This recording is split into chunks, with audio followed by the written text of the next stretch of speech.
वाहिगुरु जी का खालसा वाहिगुरु जी की फतेह। Punjabi audio book YouTube channel सुन रहे सारे ਸਰੋਤਿਆਂ ਨੂੰ ਮੇਰੇ ਸੁਤੰਤਰ ਕੌਰ ਵੱਲੋਂ ਪਿਆਰ ਭਰੀ ਸਤਿ ਸ਼੍ਰੀ ਅਕਾਲ। ਅੱਜ ਅਸੀਂ ਨਿਰਭਉ ਨਿਰਵੈਰ ਜੀਵਨੀ ਗੁਰੂ ਹਰ ਰਾਏ जी किताब ਦਾ ਅਗਲਾ ਭਾਗ ਪੜ੍ਹਨ ਜਾ ਰਹੇ ਹਾਂ। ਲੇਖਕ ਸਤਬੀਰ ਸਿੰਘ, ਪੰਨਾ ਨੰਬਰ 90। ਭਾਗ 8ਵਾਂ ਕੌਤਕ ਤੇ ਕਰਮ। ਪਖੰਡੀ ਸੱਪ ਨਿਆਈ। ਸੋਹਣਾ ਲਿਖਿਆ ਹੈ ਨਿਹਾਲ ਸਿੰਘ ਜੀ ਨੇ ਕਿ ਗੁਰੂ ਹਰ ਰਾਏ ਜੀ ਕੀਰਤਪੁਰ ਵਿਖੇ ਰੋਜ਼ ਜੀਵਾਂ ਨੂੰ ਸ਼ਾਂਤੀ ਦੇਣ ਲਈ ਕੌਤਕ ਕਰ ਰਹੇ ਸਨ। ਨਿਤ ਕੌਤਕ ਸਾਤਿਕ ਕ੍ਰੀਤੜਪੇ। ਉਹਨਾਂ ਕੌਤਕਾਂ ਤੇ ਬਖਸ਼ਿਸ਼ਾਂ ਦਾ ਕੋਈ ਅੰਤ ਨਹੀਂ, ਪਰ ਕੁਝ ਕੁ ਉਜਾਗਰ ਹੋਣ ਕਰਕੇ ਸਾਡੇ ਇਤਿਹਾਸਕਾਰਾਂ ਨੇ ਲਿਖੇ ਹਨ, ਜਿਨ੍ਹਾਂ ਤੋਂ ਪ੍ਰਤੀਤ ਹੁੰਦਾ ਹੈ ਕਿ ਗੁਰੂ ਜੀ ਹਰ ਭੁੱਲ ਤੇ ਚੁੱਕ ਤੋਂ ਸਿੱਖਾਂ ਨੂੰ ਸਦਾ ਲਈ ਬਚਾਉਣਾ ਲੋੜਦੇ ਸਨ।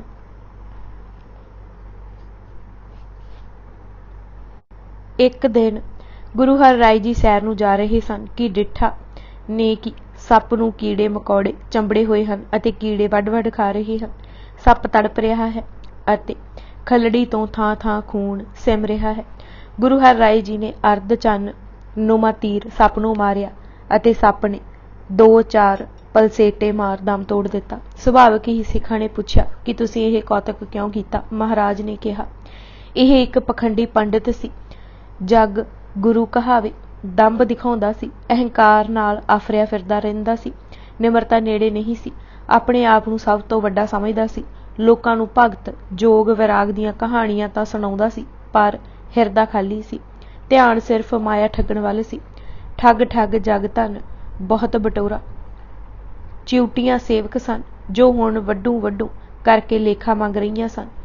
ਬਿਨਾਂ ਗਿਆਨ ਜਗ ਗੁਰੂ ਕਹਾਵਣ ਵਾਲਿਆਂ ਦਾ ਇਹ ਹੀ ਹਸ਼ਰ ਹੁੰਦਾ ਹੈ। ਫਿਰ ਸਾਰੀ ਸੰਗਤ ਨੂੰ ਜੋ ਨਾਲ ਸੀ ਉਹਨਾਂ ਨੂੰ ਸੰਬੋਧਨ ਕਰਕੇ ਸੁੱਖਾਂ ਦੇ ਦਾਤੇ ਨੇ ਕਿਹਾ, ਕਦੇ ਪੂਜਾ ਦਾ ਧਨ ਨਾ ਖਾਣਾ, ਧਰਮ ਦੀ ਕਿਰਤ ਕਰਕੇ ਹੀ ਖਾਣਾ ਤੇ ਖਵਾਉਣਾ। ਜਿਸ ਐਸਾ ਕੀਤਾ ਹੈ ਉਸ ਦੇ ਸਭ ਥਾਨ ਗੁਰੂ ਕਿਰਪਾ ਨਾਲ ਸੋਹਣੇ ਹੋ ਜਾਂਦੇ ਹਨ।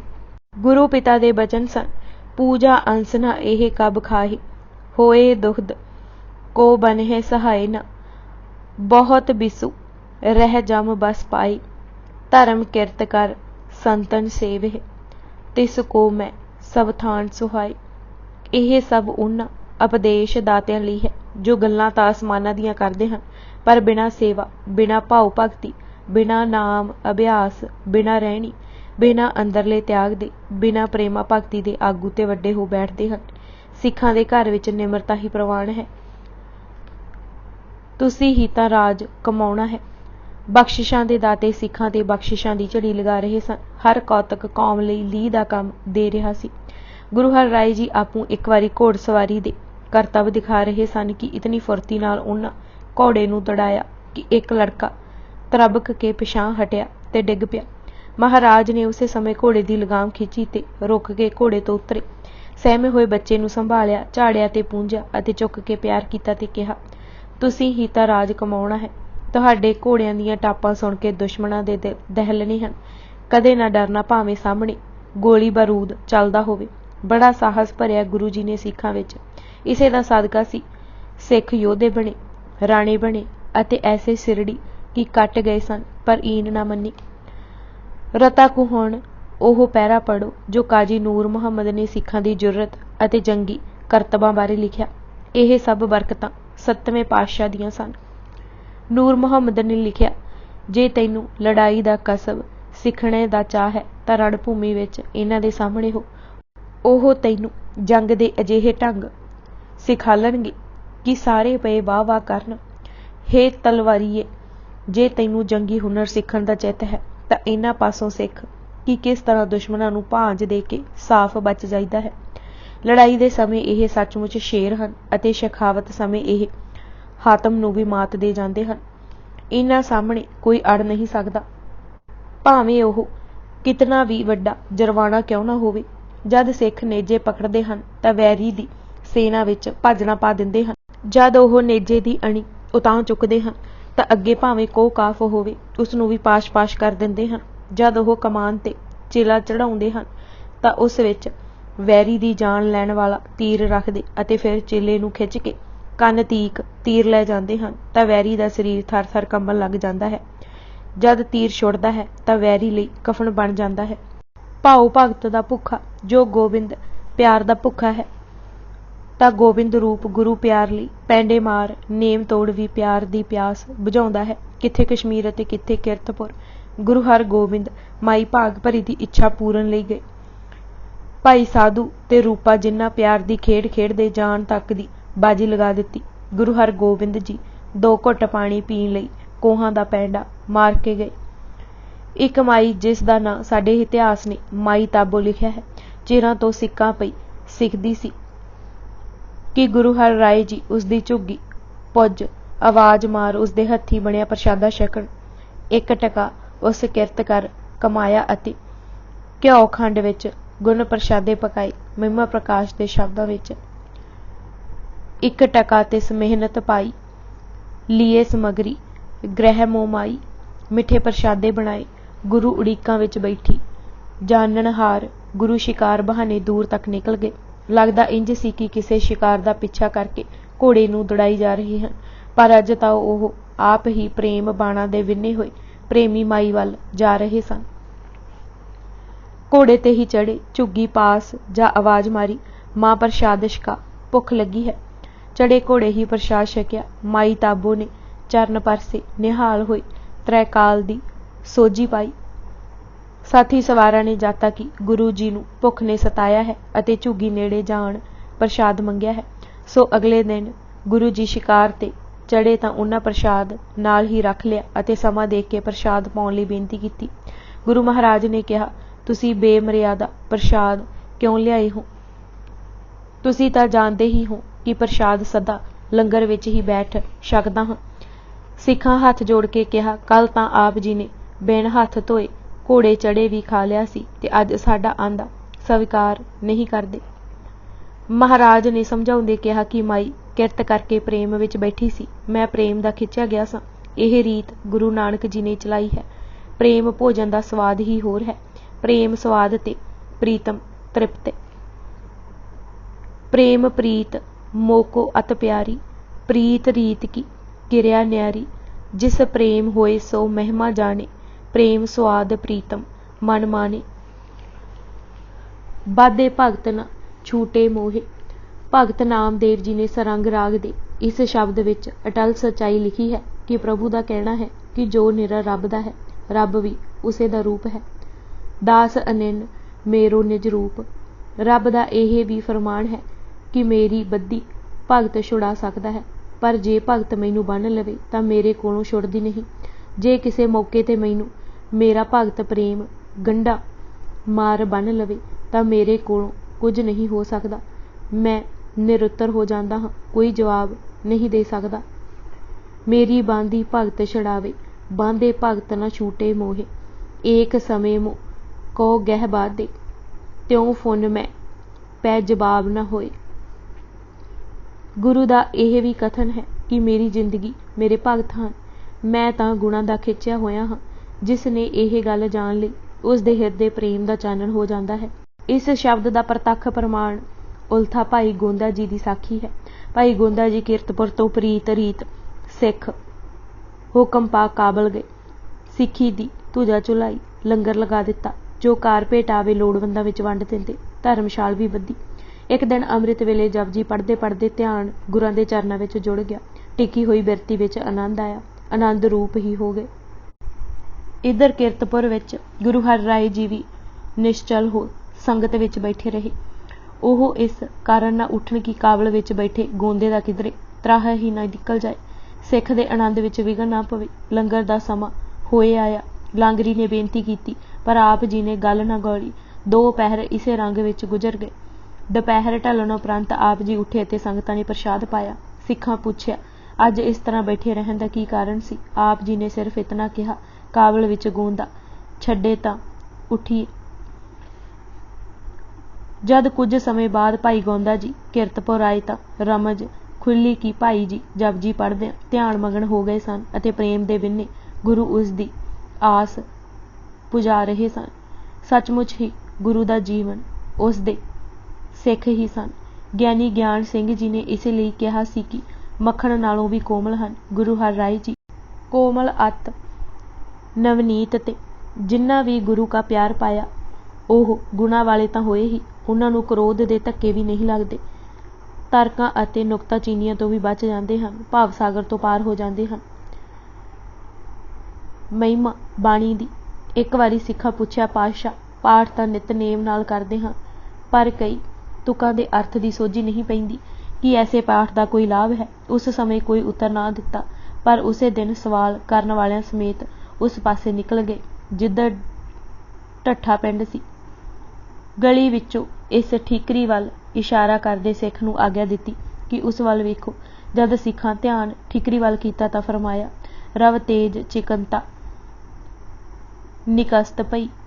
ਧੁੱਪ ਪੈਣ ਕਰਕੇ ਠੀਕਰੀ ਅੰਦਰ ਜੋ ਥਿੰਧਾਈ ਸੀ ਉਹ ਬਾਹਰ ਆ ਗਈ।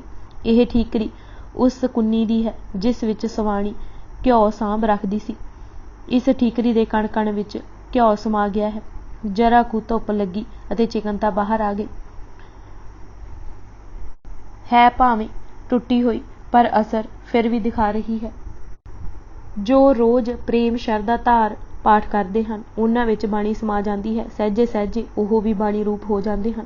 ਬਾਣੀ ਜੋ ਅਗਾਧ ਤੇ ਅਥਾਹ ਹੈ ਉਸ ਨੂੰ ਤਾਂ ਨਹੀਂ ਪਾ ਸਕਦੇ, ਪਰ ਜੀਵਨ ਬਾਣੀ ਵਾਂਗੂ ਹੀ ਢਾਲ ਲੈਂਦੇ ਹਨ। ਅਨੁਭਵ ਖੁੱਲ੍ਹ ਜਾਂਦਾ ਹੈ। ਸਮਾਂ ਆਉਣ ਤੇ ਜਦ ਕਦੇ ਬਿਪਤਾ ਆਏ ਵੀ ਤਾਂ ਬਾਣੀ ਸਹਾਰਾ ਬਣ ਕੇ ਬਾਹਰ ਆ ਖਲੋਂਦੀ ਹੈ, ਸਹਾਇਤਾ ਕਰਦੀ ਹੈ। ਜਿਉਂ ਠੀਕਰੀ ਮਹਿ ਚਿਕੰਤਾ ਰਹੀ, ਤਿੰਨ ਬਾਣੀ ਕੇ ਗੁਣ ਘਟ ਮੋਹੀ। ਜੋ ਪਾਠ ਸਧਾਰਨ ਮੁਖ ਪੜੀ, ਧਾਰ ਪ੍ਰਣ ਮਨ ਕੋਈ। ਗੁਰਬਾਣੀ ਪਾਠ ਪ੍ਰਤਾਪੇ, ਤਾਂ ਕਿ ਇਹ ਗਤ ਹੋਏ। ਗੁਰਬਾਣੀ ਇਸ ਜੱਗ ਮੇਂ ਚਾਨਣ ਹੈ ਅਤੇ ਭਾਵ ਸਾਗਰ ਨੂੰ ਤਾਰਨ ਲਈ ਜਹਾਜ਼ ਬਣਾਇਆ ਹੈ। ਬਾਣੀ ਤੇ ਵੇਦ ਦਾ ਫਰਕ ਵੀ ਸਮਝਾਇਆ। ਵੇਦ ਜੋ ਹੈ ਉਹ ਵਿਦਿਆ ਤੋਂ ਹੋਇਆ ਹੈ। ਵੇਦ ਦੇ ਬਚਨ ਤੇ ਮਨ ਭਿੱਜਦਾ ਨਹੀਂ, ਤਰਕ ਵਿੱਚ ਜਾਂਦਾ ਹੈ, ਦਲੀਲ ਢੂੰਡਦਾ ਹੈ। ਬਾਣੀ ਤੇ ਮਨ ਭਿੱਜਦਾ ਹੈ। ਬਾਣੀ ਭਗਤਾਂ ਤੇ ਉਤਪਤ ਹੋਈ ਹੈ। ਭਗਤ ਤੇ ਪਰਮੇਸ਼ਰ ਵਿੱਚ ਭੇਦ ਨਹੀਂ। ਜੋ ਕੁਝ ਭਗਤਾਂ ਬੋਲਿਆ ਉਹ ਪਰਮੇਸ਼ਰ ਦੇ ਵਾਕ ਹਨ। ਭਗਤ ਦੀ ਬਿਮਲ ਮਤ ਹੈ। ਜੋ ਕੁਝ ਬੋਲਦੇ ਹਨ ਅਗਾਧ ਮਤ ਬੋਲਦੇ ਹਨ। ਉਹਨਾਂ ਦੇ ਵਚਨ ਪਰਮੇਸ਼ਰ ਦੀ ਕਿਰਪਾ ਹੈ। ਸਤ ਵਚਨ ਤੇ ਮਨ ਭਿੱਜਦਾ ਹੈ। ਉਹਨਾਂ ਦੇ ਵਚਨ ਪਰਮੇਸ਼ਰ ਨੂੰ ਚੰਗੇ ਲੱਗਦੇ ਹਨ ਅਤੇ ਪਰਮੇਸ਼ਰ ਇਸੇ ਬਾਣੀ ਨਾਲ ਵਸ ਆਉਂਦਾ ਹੈ। ਹੁਣ ਇਸ ਦਿੱਤੀ ਵਿਚਾਰ ਨਾਲ ਗੁਰੂ ਅੰਗਦ ਦੇਵ ਜੀ ਦਾ ਸਾਰੰਗ ਰਾਗ ਦੀ ਵਾਰ ਵਿੱਚ ਦਰਜ ਸ਼ਲੋਕ। ਕਥਾ ਕਹਾਣੀ ਬੇਦੀ ਆਣੀ, ਪਾਪ ਪੁੰਨ ਵਿਚਾਰ, ਰਲਾ ਕੇ ਪੜੋ ਗੁਰਬਾਣੀ ਦੀ ਮਹਿਮਾ ਪ੍ਰਗਟ ਹੋ ਆਏਗੀ। ਬਾਣੀ ਅੰਮ੍ਰਿਤ ਭਰਪੂਰ ਹੈ। ਇਸ ਨੂੰ ਪੜ੍ਹਿਆ ਸੁਰਤ ਉੱਚੀ ਹੁੰਦੀ ਹੈ, ਹਿਊਮੇ ਦੂਰ ਹੁੰਦੀ ਹੈ ਅਤੇ ਪੜ੍ਹਨ ਵਾਲਾ ਰੱਬ ਦੀ ਮੂਰਤ ਹੋ ਜਾਂਦਾ ਹੈ। ਅਦਬ ਬਾਣੀ ਦਾ। ਬਾਣੀ ਦਾ ਅਦਬ ਕਿਸ ਹੱਦ ਤੱਕ ਕਰਨਾ ਹੈ, ਇਸ ਦੀ ਜਾਂਚ ਗੁਰੂ ਪਾਤਸ਼ਾਹ ਸਾਨੂੰ ਸਿਖਲਾਉਂਦੇ ਰਹਿੰਦੇ ਹਨ। ਇੱਕ ਸਮੇਂ ਸ਼ਬਦ ਪੜ੍ਹਦੇ ਰਾਤ ਨੂੰ ਸੰਗਤ ਪੁੱਜੀ ਆਈ ਅਤੇ ਜਿੱਥੇ ਗੁਰੂ ਜੀ ਬਿਰਾਜ ਰਹੇ ਸਨ ਉੱਥੇ ਹੇਠਾਂ ਉੱਚੀ ਉੱਚੀ ਪਾਤਸ਼ਾਹ ਨਾਲ ਸ਼ਬਦ ਪੜ੍ਹਨ ਲੱਗ ਪਈ। ਗੁਰੂ ਮਹਾਰਾਜ ਦੀ ਜਾਗ ਖੁੱਲ੍ਹੀ। ਉਸੇ ਸਮੇਂ ਮੰਜਾ ਤਿਆਗ ਉੱਠ ਖੜੇ ਹੋਏ। ਐਸੀ ਕਰਨੀ ਵਿੱਚ ਮੰਜੀ ਦੀ ਬਾਹੀ ਨਾਲ ਚੋਟ ਲੱਗ ਗਈ। ਲੱਗੀ ਚੋਟ ਨਾਲ ਹੀ ਹੇਠਾਂ ਆਏ, ਸੰਗਤਾਂ ਦੇ ਦਰਸ਼ਨ ਕੀਤੇ। ਲੱਗੀ ਹੋਈ ਚੋਟ ਇੱਕ ਸਿੱਖ ਨੇ ਦੇਖੀ ਤੇ ਪੁੱਛੀ ਹੀ ਬੈਠਾ ਕਿ ਸ਼ਬਦ ਵੀ ਤੁਹਾਡੇ ਹਨ, ਬਾਣੀ ਵੀ ਤੁਹਾਡੀ ਹੈ, ਗ੍ਰੰਥ ਵੀ ਆਪ ਜੀ ਦਾ, ਫਿਰ ਇਤਨੀ ਸ਼ੀਘਰਤਾ ਦੀ ਕੀ ਲੋੜ ਸੀ? ਗੁਰੂ ਮਹਾਰਾਜ ਨੇ ਕਿਹਾ, ਤੁਸੀਂ ਠੀਕ ਕਹਿ ਰਹੇ ਹੋ, ਪਰ ਇਹ ਸਦਾ ਯਾਦ ਰੱਖਣਾ ਕਿ ਇਹ ਅਨਭੈ ਬਾਣੀ ਹੈ। ਗੁਰੂ ਦਾ ਅਨੁਭਵ ਬਾਣੀ ਦੇ ਰੂਪ ਵਿੱਚ ਹੈ। ਇਸ ਦਾ ਅਦਬ ਕਰਨਾ ਅਤ ਜ਼ਰੂਰੀ ਹੈ। ਸੰਸਾਰ ਜੋ ਅੱਗ ਦਾ ਸਮੁੰਦਰ ਹੈ, ਪਾਰ ਕਰਨ ਲਈ ਬੇੜੀ ਹੈ। ਤ੍ਰਿਸ਼ਨਾ ਰੂਪੀ ਹਿਰਨੀ ਨੂੰ ਮਾਰਨ ਲਈ ਸ਼ੇਰਨੀ ਰੂਪ ਹੈ। ਇਹ ਕਦੇ ਨਾ ਭੁੱਲਣਾ। ਜੋ ਸਿੱਖ ਗੁਰਬਾਣੀ ਭੈ ਕਰੇ, ਬਿਨ ਪ੍ਰਯਾਸ ਭਵ ਸਾਗਰ ਤਰੇ। ਜਿਨ ਭੈ ਅਦਬ ਨਾ ਬਾਣੀ ਧਾਰਾ, ਜਾਣੋ ਸੋ ਸਿੱਖ ਨਹੀਂ ਹਮਾਰਾ। ਇਹ ਅਦਬ ਦਾ ਰਾਹ ਹੀ ਪ੍ਰਭੂ ਤੱਕ ਪੁਜਾਉਣ ਦਾ ਰਸਤਾ ਹੈ। ਕਾਰਜ ਦੀ ਇਹ ਸੰਗਲੀ ਹੈ। ਭੈ ਬਿਨਾ ਭਗਤੀ ਨਹੀਂ, ਭਗਤੀ ਬਿਨਾ ਗਿਆਨ ਨਹੀਂ, ਗਿਆਨ ਬਿਨਾ ਮੁਕਤੀ ਨਹੀਂ, ਮੁਕਤੀ ਬਿਨਾ ਆਨੰਦ ਨਹੀਂ ਅਤੇ ਆਨੰਦ ਬਿਨਾ ਪ੍ਰਭੂ ਰਸ ਨਹੀਂ।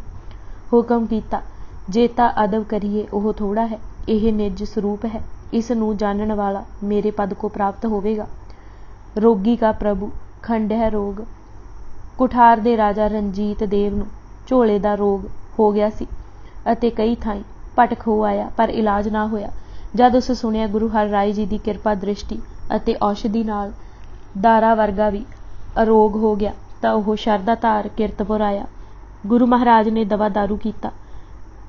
ਬਖਸ਼ਿਸ਼ ਦਾ ਹੱਥ ਧਰਿਆ, ਸਤਨਾਮ ਉਚਾਰਨ ਲਈ ਕਿਹਾ। ਰਾਣੀ ਵੀ ਲੰਗਰ ਦੇ ਜੂਠੇ ਭਾਂਡੇ ਮਾਂਜਦੀ ਅਤੇ ਸਤਨਾਮ ਜਪਦੀ ਰਹਿੰਦੀ। ਦਿਨਾਂ ਵਿੱਚ ਝੋਲੇ ਦਾ ਰੋਗ ਛੱਡ ਗਿਆ ਅਤੇ 9/9 ਰਾਜ ਨੂੰ ਵਾਪਸ ਮੁੜਿਆ। ਘਰ ਸੰਤਾਨ ਹੋਈ ਜੋ ਗੁਰੂ ਉਪਾਸਕ ਰਹੀ। ਇਸ ਤਰ੍ਹਾਂ ਅਨੇਕਾਂ ਜੀਵਾਂ ਤੇ ਕਿਰਪਾ ਦੀ ਦ੍ਰਿਸ਼ਟੀ ਗੁਰੂ ਹਰਿਰਾਏ ਜੀ ਪਾਉਂਦੇ ਰਹੇ, ਬਰਕਤਾਂ ਵੰਡਦੇ ਰਹੇ, ਸਾਡੇ ਲਈ ਪੂਰਨੇ ਪਾਉਂਦੇ ਰਹੇ। ਭਾਗ 9ਵਾਂ। ਦੁਆਬਾ ਮਾਲਵਾ ਰਟਨ 1655 ਤੋਂ 1656। ਸਿੱਖਾਂ ਦੀਆਂ ਰਜੋਈਆਂ। ਗੱਲ ਇਹ ਠੀਕ ਹੈ ਕਿ ਗੁਰੂ ਅਰਜਨ ਦੇਵ ਜੀ ਮਹਾਰਾਜ ਪਿੱਛੋਂ ਦੁਆਬੇ ਵਿੱਚ ਗੁਰੂ ਹਰਗੋਬਿੰਦ ਜੀ ਚਰਨ ਨਾ ਪਾ ਸਕੇ। ਜੇ ਆਏ ਵੀ ਤਾਂ ਸਮਾਂ ਜੰਗਾਂ ਯੁੱਧਾਂ ਵਿੱਚ ਲੰਘ ਗਿਆ। ਮਾਲਵਾ ਦੀਆਂ ਸੰਗਤਾਂ ਗੁਰੂ ਦਰਸ਼ਨਾਂ ਨੂੰ ਤਰਸ ਰਹੀਆਂ ਸਨ। ਦੁਆਬਾ ਵਿੱਚ ਭਾਈ ਮੰਝ ਜੀ, ਖਵਾਜਾ ਰੋਸ਼ਨ ਅਤੇ ਅਰਜਾਨੀ ਜੀ ਨੇ ਪ੍ਰਚਾਰ ਕਰਕੇ ਸਿੱਖੀ ਦੀ ਜਾਗ ਲਗਾ ਦਿੱਤੀ ਸੀ। ਮਾਲਵੇ ਵਿੱਚ ਪਹਿਲਾਂ ਭਾਈ ਬਹਿਲੋ ਜੀ, ਫਿਰ ਸਾਈਂ ਦਾਸ ਅਤੇ ਸਾਧੂ ਜੀ ਤੇ ਰੂਪ ਚੰਦ ਜੀ ਨੇ, ਅਤੇ ਹੁਣ ਭਾਈ ਪੰਜਾਵਾ, ਭਾਈ ਭਗਤੂ, ਭਾਈ ਫੇਰੂ, ਭਾਈ ਭੂੰਦੜ ਜੀ ਅਤੇ ਭਾਈ ਦਾਊ ਜੀ, ਜਿਨ੍ਹਾਂ ਅੰਮ੍ਰਿਤਸਰ ਦੀ ਜੰਗ ਵਿੱਚ ਬਹੁਤ ਵੀਰਤਾ ਦਿਖਾਈ ਸੀ, ਨਿੱਤ ਕੀਰਤਪੁਰ ਆ ਕੇ ਰਜੋਈਆਂ ਕਰ ਰਹੇ ਸਨ ਕਿ ਮਾਝਾ ਮਾਲਵਾ ਚਰਨ ਪਾਓ। ਆਰੰਭ ਦੇ ਸਾਲਾਂ ਵਿੱਚ ਕੀਰਤਪੁਰ ਦੀਆਂ ਅਜਿਹੀਆਂ ਜ਼ਿੰਮੇਵਾਰੀਆਂ ਸਨ ਜਿਨ੍ਹਾਂ ਕਾਰਨ ਲੰਮੇ ਸਮੇਂ ਲਈ ਨਿਕਲਣਾ ਮੁਸ਼ਕਿਲ ਸੀ। ਜਦ ਕੀਰਤਪੁਰ ਦੀ ਉਸਾਰੀ ਮੁਕੰਮਲ ਹੋ ਗਈ, ਕਿਲੇ ਬਣ ਗਏ, ਤਾਂ ਆਪ ਜੀ ਨੇ ਮਾਝਾ ਮਾਲਵਾ ਰਟਨ ਦਾ ਸੰਕਲਪ ਕੀਤਾ। ਸਿੱਖਾਂ ਵਿੱਚ ਚਾਅ ਚੜ੍ਹ ਗਿਆ। ਤਿਆਰੀਆਂ ਕਰਦੇ ਵੀ ਕੁਝ ਸਮਾਂ ਲੱਗ ਗਿਆ। ਸੌਂਪਣੀਆਂ ਕਰਕੇ ਸਨ 1655 ਨੂੰ ਗੁਰੂ ਜੀ ਕੀਰਤਪੁਰ ਤੋਂ ਰੋਪੜ ਵੱਲ ਰਵਾਨਾ ਹੋਏ। ਇਸ ਯਾਤਰਾ ਸਮੇਂ ਜਿੱਥੇ 94 ਸਵਾਰ ਮੁਖੀ ਸਿੱਖ ਨਾਲ ਸਨ, ਉੱਥੇ ਮਾਝਾ ਮਾਲਵਾ ਦੇ ਹੀ ਰਾਓ, ਭਾਈ ਰੋਸ਼ਨ, ਭਾਈ ਦਾਨਾ, ਭਾਈ ਦੁੱਲਾ, ਭਾਈ ਕਰਮਾ, ਭਾਈ ਮੇਹਰਾ, ਭਾਈ ਸੁੱਖਾ, ਭਾਈ ਡੋਗਰ, ਭਾਈ ਰਾਮਾ ਕੰਗ, ਭਾਈ ਸਾਗਰ, ਭਾਈ ਬਿੱਗਾ ਜੀ ਵੀ ਨਾਲ ਸਨ।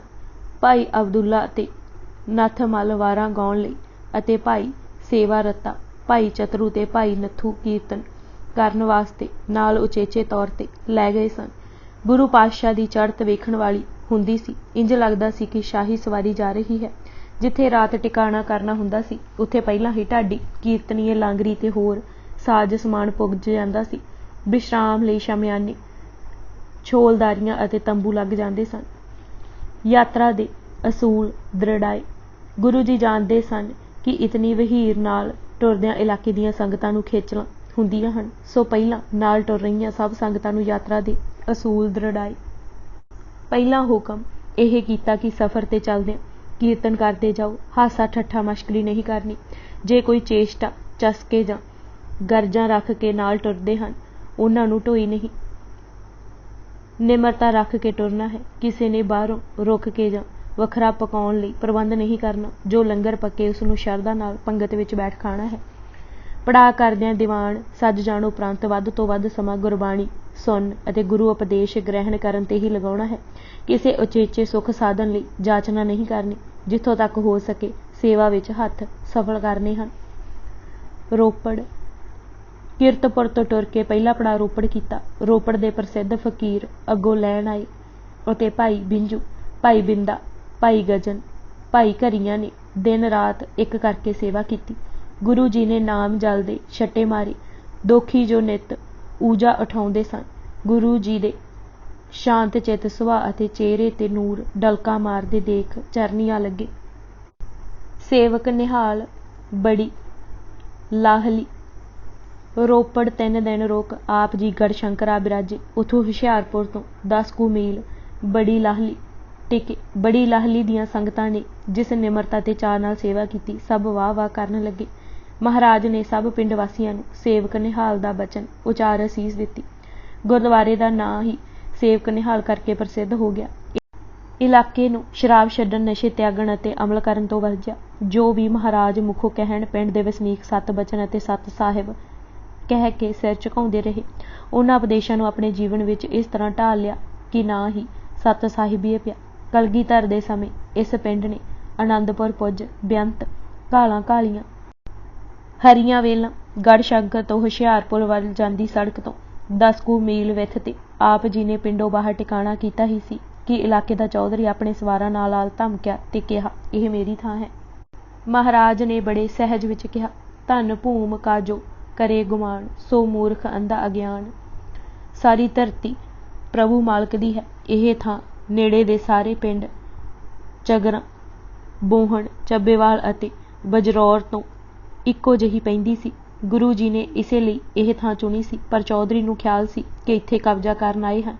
ਉਸ ਨੇ ਬੜੇ ਹੰਕਾਰ ਨਾਲ ਕਿਹਾ ਕਿ ਉਹ ਡੇਰਾ ਪੁੱਟ ਦੇਵੇਗਾ। ਮਹਾਰਾਜ ਨੇ ਕਿਹਾ, ਤੂੰ ਡੇਰਾ ਕੀ ਪੁੱਟਣਾ ਹੈ? ਇੱਥੇ ਸਦਾ ਗੁਰੂ ਨਿਸ਼ਾਨ ਝੁੱਲਣਗੇ, ਸਦਾ ਹਰੀਆਂ ਵੇਲਾਂ ਰਹਿਣਗੀਆਂ ਅਤੇ ਸਿੱਖਾਂ ਦੇ ਘੋੜੇ ਫਿਰਦੇ ਰਹਿਣਗੇ। ਮਹਾਨ ਕੋਸ਼ ਦੇ ਲਿਖਾਰੀ ਦਾ ਵੀ ਇਹ ਕਹਿਣਾ ਹੈ ਕਿ ਸਾਹਿਬਜ਼ਾਦਾ ਬਾਬਾ ਅਜੀਤ ਸਿੰਘ ਜੀ ਨੇ ਇੱਕ ਬ੍ਰਾਹਮਣ ਦੀ ਪੁਕਾਰ ਤੇ ਕਲਗੀਧਰ ਦੇ ਆਦੇਸ਼ ਨਾਲ 2 ਬੱਚੀਆਂ ਹਰੀਆਂ ਅਤੇ ਭਰੀਆਂ ਦੀ ਪੱਤ ਇੱਥੇ ਹੀ ਆ ਕੇ ਬਚਾਈ ਸੀ। ਹੁਸ਼ਿਆਰਪੁਰ। ਅਗਲਾ ਪੜਾਅ ਆਪ ਜੀ ਨੇ ਹੁਸ਼ਿਆਰਪੁਰ ਨਗਰੀ ਕੀਤਾ। ਇਸੇ ਨਗਰ ਦੇ ਭਾਈ ਤਾਰਾ ਜੀ, ਭਾਈ ਚੰਦਾ ਜੀ, ਭਾਈ ਨਾਰਾਇਣ ਦਾਸ ਜੀ ਨੇ ਕੀਰਤਪੁਰ ਦੀ ਉਸਾਰੀ ਵੇਲੇ ਹੱਥੀਂ ਸੇਵਾ ਕਰਕੇ ਪਹਿਲਾਂ ਗੁਰੂ ਹਰਗੋਬਿੰਦ ਜੀ ਕੋਲੋਂ ਮਾਣ ਪ੍ਰਾਪਤ ਕੀਤਾ ਸੀ। ਗੁਰੂ ਹਰ ਰਾਏ ਜੀ ਇਹਨਾਂ ਦੀ ਕਰਨੀ ਤੇ ਇਤਨੇ ਪ੍ਰਸੰਨ ਹੋਏ ਸਨ ਕਿ ਇਹਨਾਂ ਨੂੰ ਪ੍ਰਚਾਰ ਕਰਨ ਦਾ ਅਧਿਕਾਰ ਦਿੱਤਾ ਸੀ। ਗੁਰੂ ਜੀ 7 ਕੁ ਦਿਨ ਇੱਥੇ ਅੰਮ੍ਰਿਤ ਬਚਨਾਂ ਦੀ ਵਰਖਾ ਕਰਦੇ ਰਹੇ। ਭੁਗਾਨੀ ਸਾਹਿਬ। ਹਰੀਆਂ ਵੇਲਾਂ ਕੁਝ ਦਿਨ ਟਿਕਾਣਾ ਕਰ ਆਪ ਜੀ ਹੁਸ਼ਿਆਰਪੁਰ ਫਗਵਾੜਾ ਸੜਕ ਤੇ ਪੈਂਦੇ ਇੱਕ ਨਗਰੀ ਭੁਗਾਨੀ ਆਏ। ਆਪ ਜੀ ਨੇ ਨਗਰ ਨਿਵਾਸੀਆਂ ਨੂੰ ਨਾਮ ਦੀ ਮਹਿਮਾ ਦਰਸਾਈ ਅਤੇ ਆਗਿਆ ਕੀਤੀ ਕਿ ਸੇਵਾ ਉਹ ਹੀ ਫਲਦੀ ਹੈ ਜੋ ਨਿਰਚਾਹ ਅਤੇ ਚਿੱਤ ਲਗਾ ਕੇ ਕੀਤੀ ਜਾਏ। ਸਤਿਗੁਰ ਕੀ ਸੇਵਾ ਸਫਲ ਹੈ ਜੇ ਕੋ ਕਰੇ ਚਿੱਤ ਲਾਏ। ਹੰਕਾਰ ਦੀ ਅੜੀ ਭੰਨਣ ਦਾ ਹਥਿਆਰ ਕੇਵਲ ਸੇਵਾ ਹੀ ਹੈ। ਅਹੰਕਾਰ ਵਿੱਚ ਸੇਵਾ ਨਹੀਂ ਹੁੰਦੀ ਅਤੇ ਸੇਵਾ ਕਰਨ ਵਾਲੇ ਦਾ ਅਹੰਕਾਰ ਨਹੀਂ ਰਹਿੰਦਾ। ਸਭ ਨੇ ਸੇਵਾ ਕਰਕੇ ਮਾਣ ਪਾਇਆ ਹੈ। ਲੰਗਰ ਚਲਾਉਣ ਦਾ ਹੁਕਮ ਕੀਤਾ।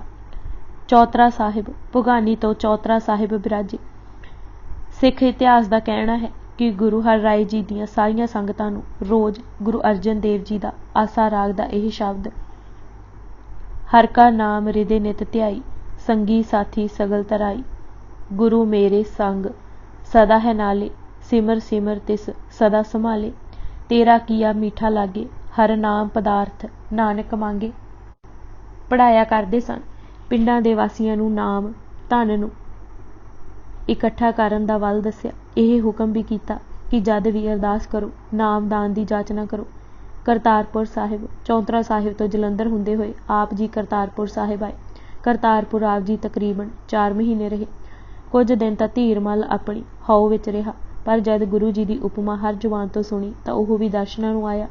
ਮਹਾਰਾਜ ਨੇ ਆਦਿ ਬੀੜ ਦੇ ਦਰਸ਼ਨ ਕੀਤੇ, ਹੋਰ ਬੀੜਾਂ ਤਿਆਰ ਕਰਨ ਦੀ ਆਗਿਆ ਕੀਤੀ। ਭਰਮ ਮੋਹ ਤੇ ਭੈ ਕੱਟਣ ਲਈ ਨਾਮ ਦਾਰੂ ਵੰਡਦੇ ਰਹੇ।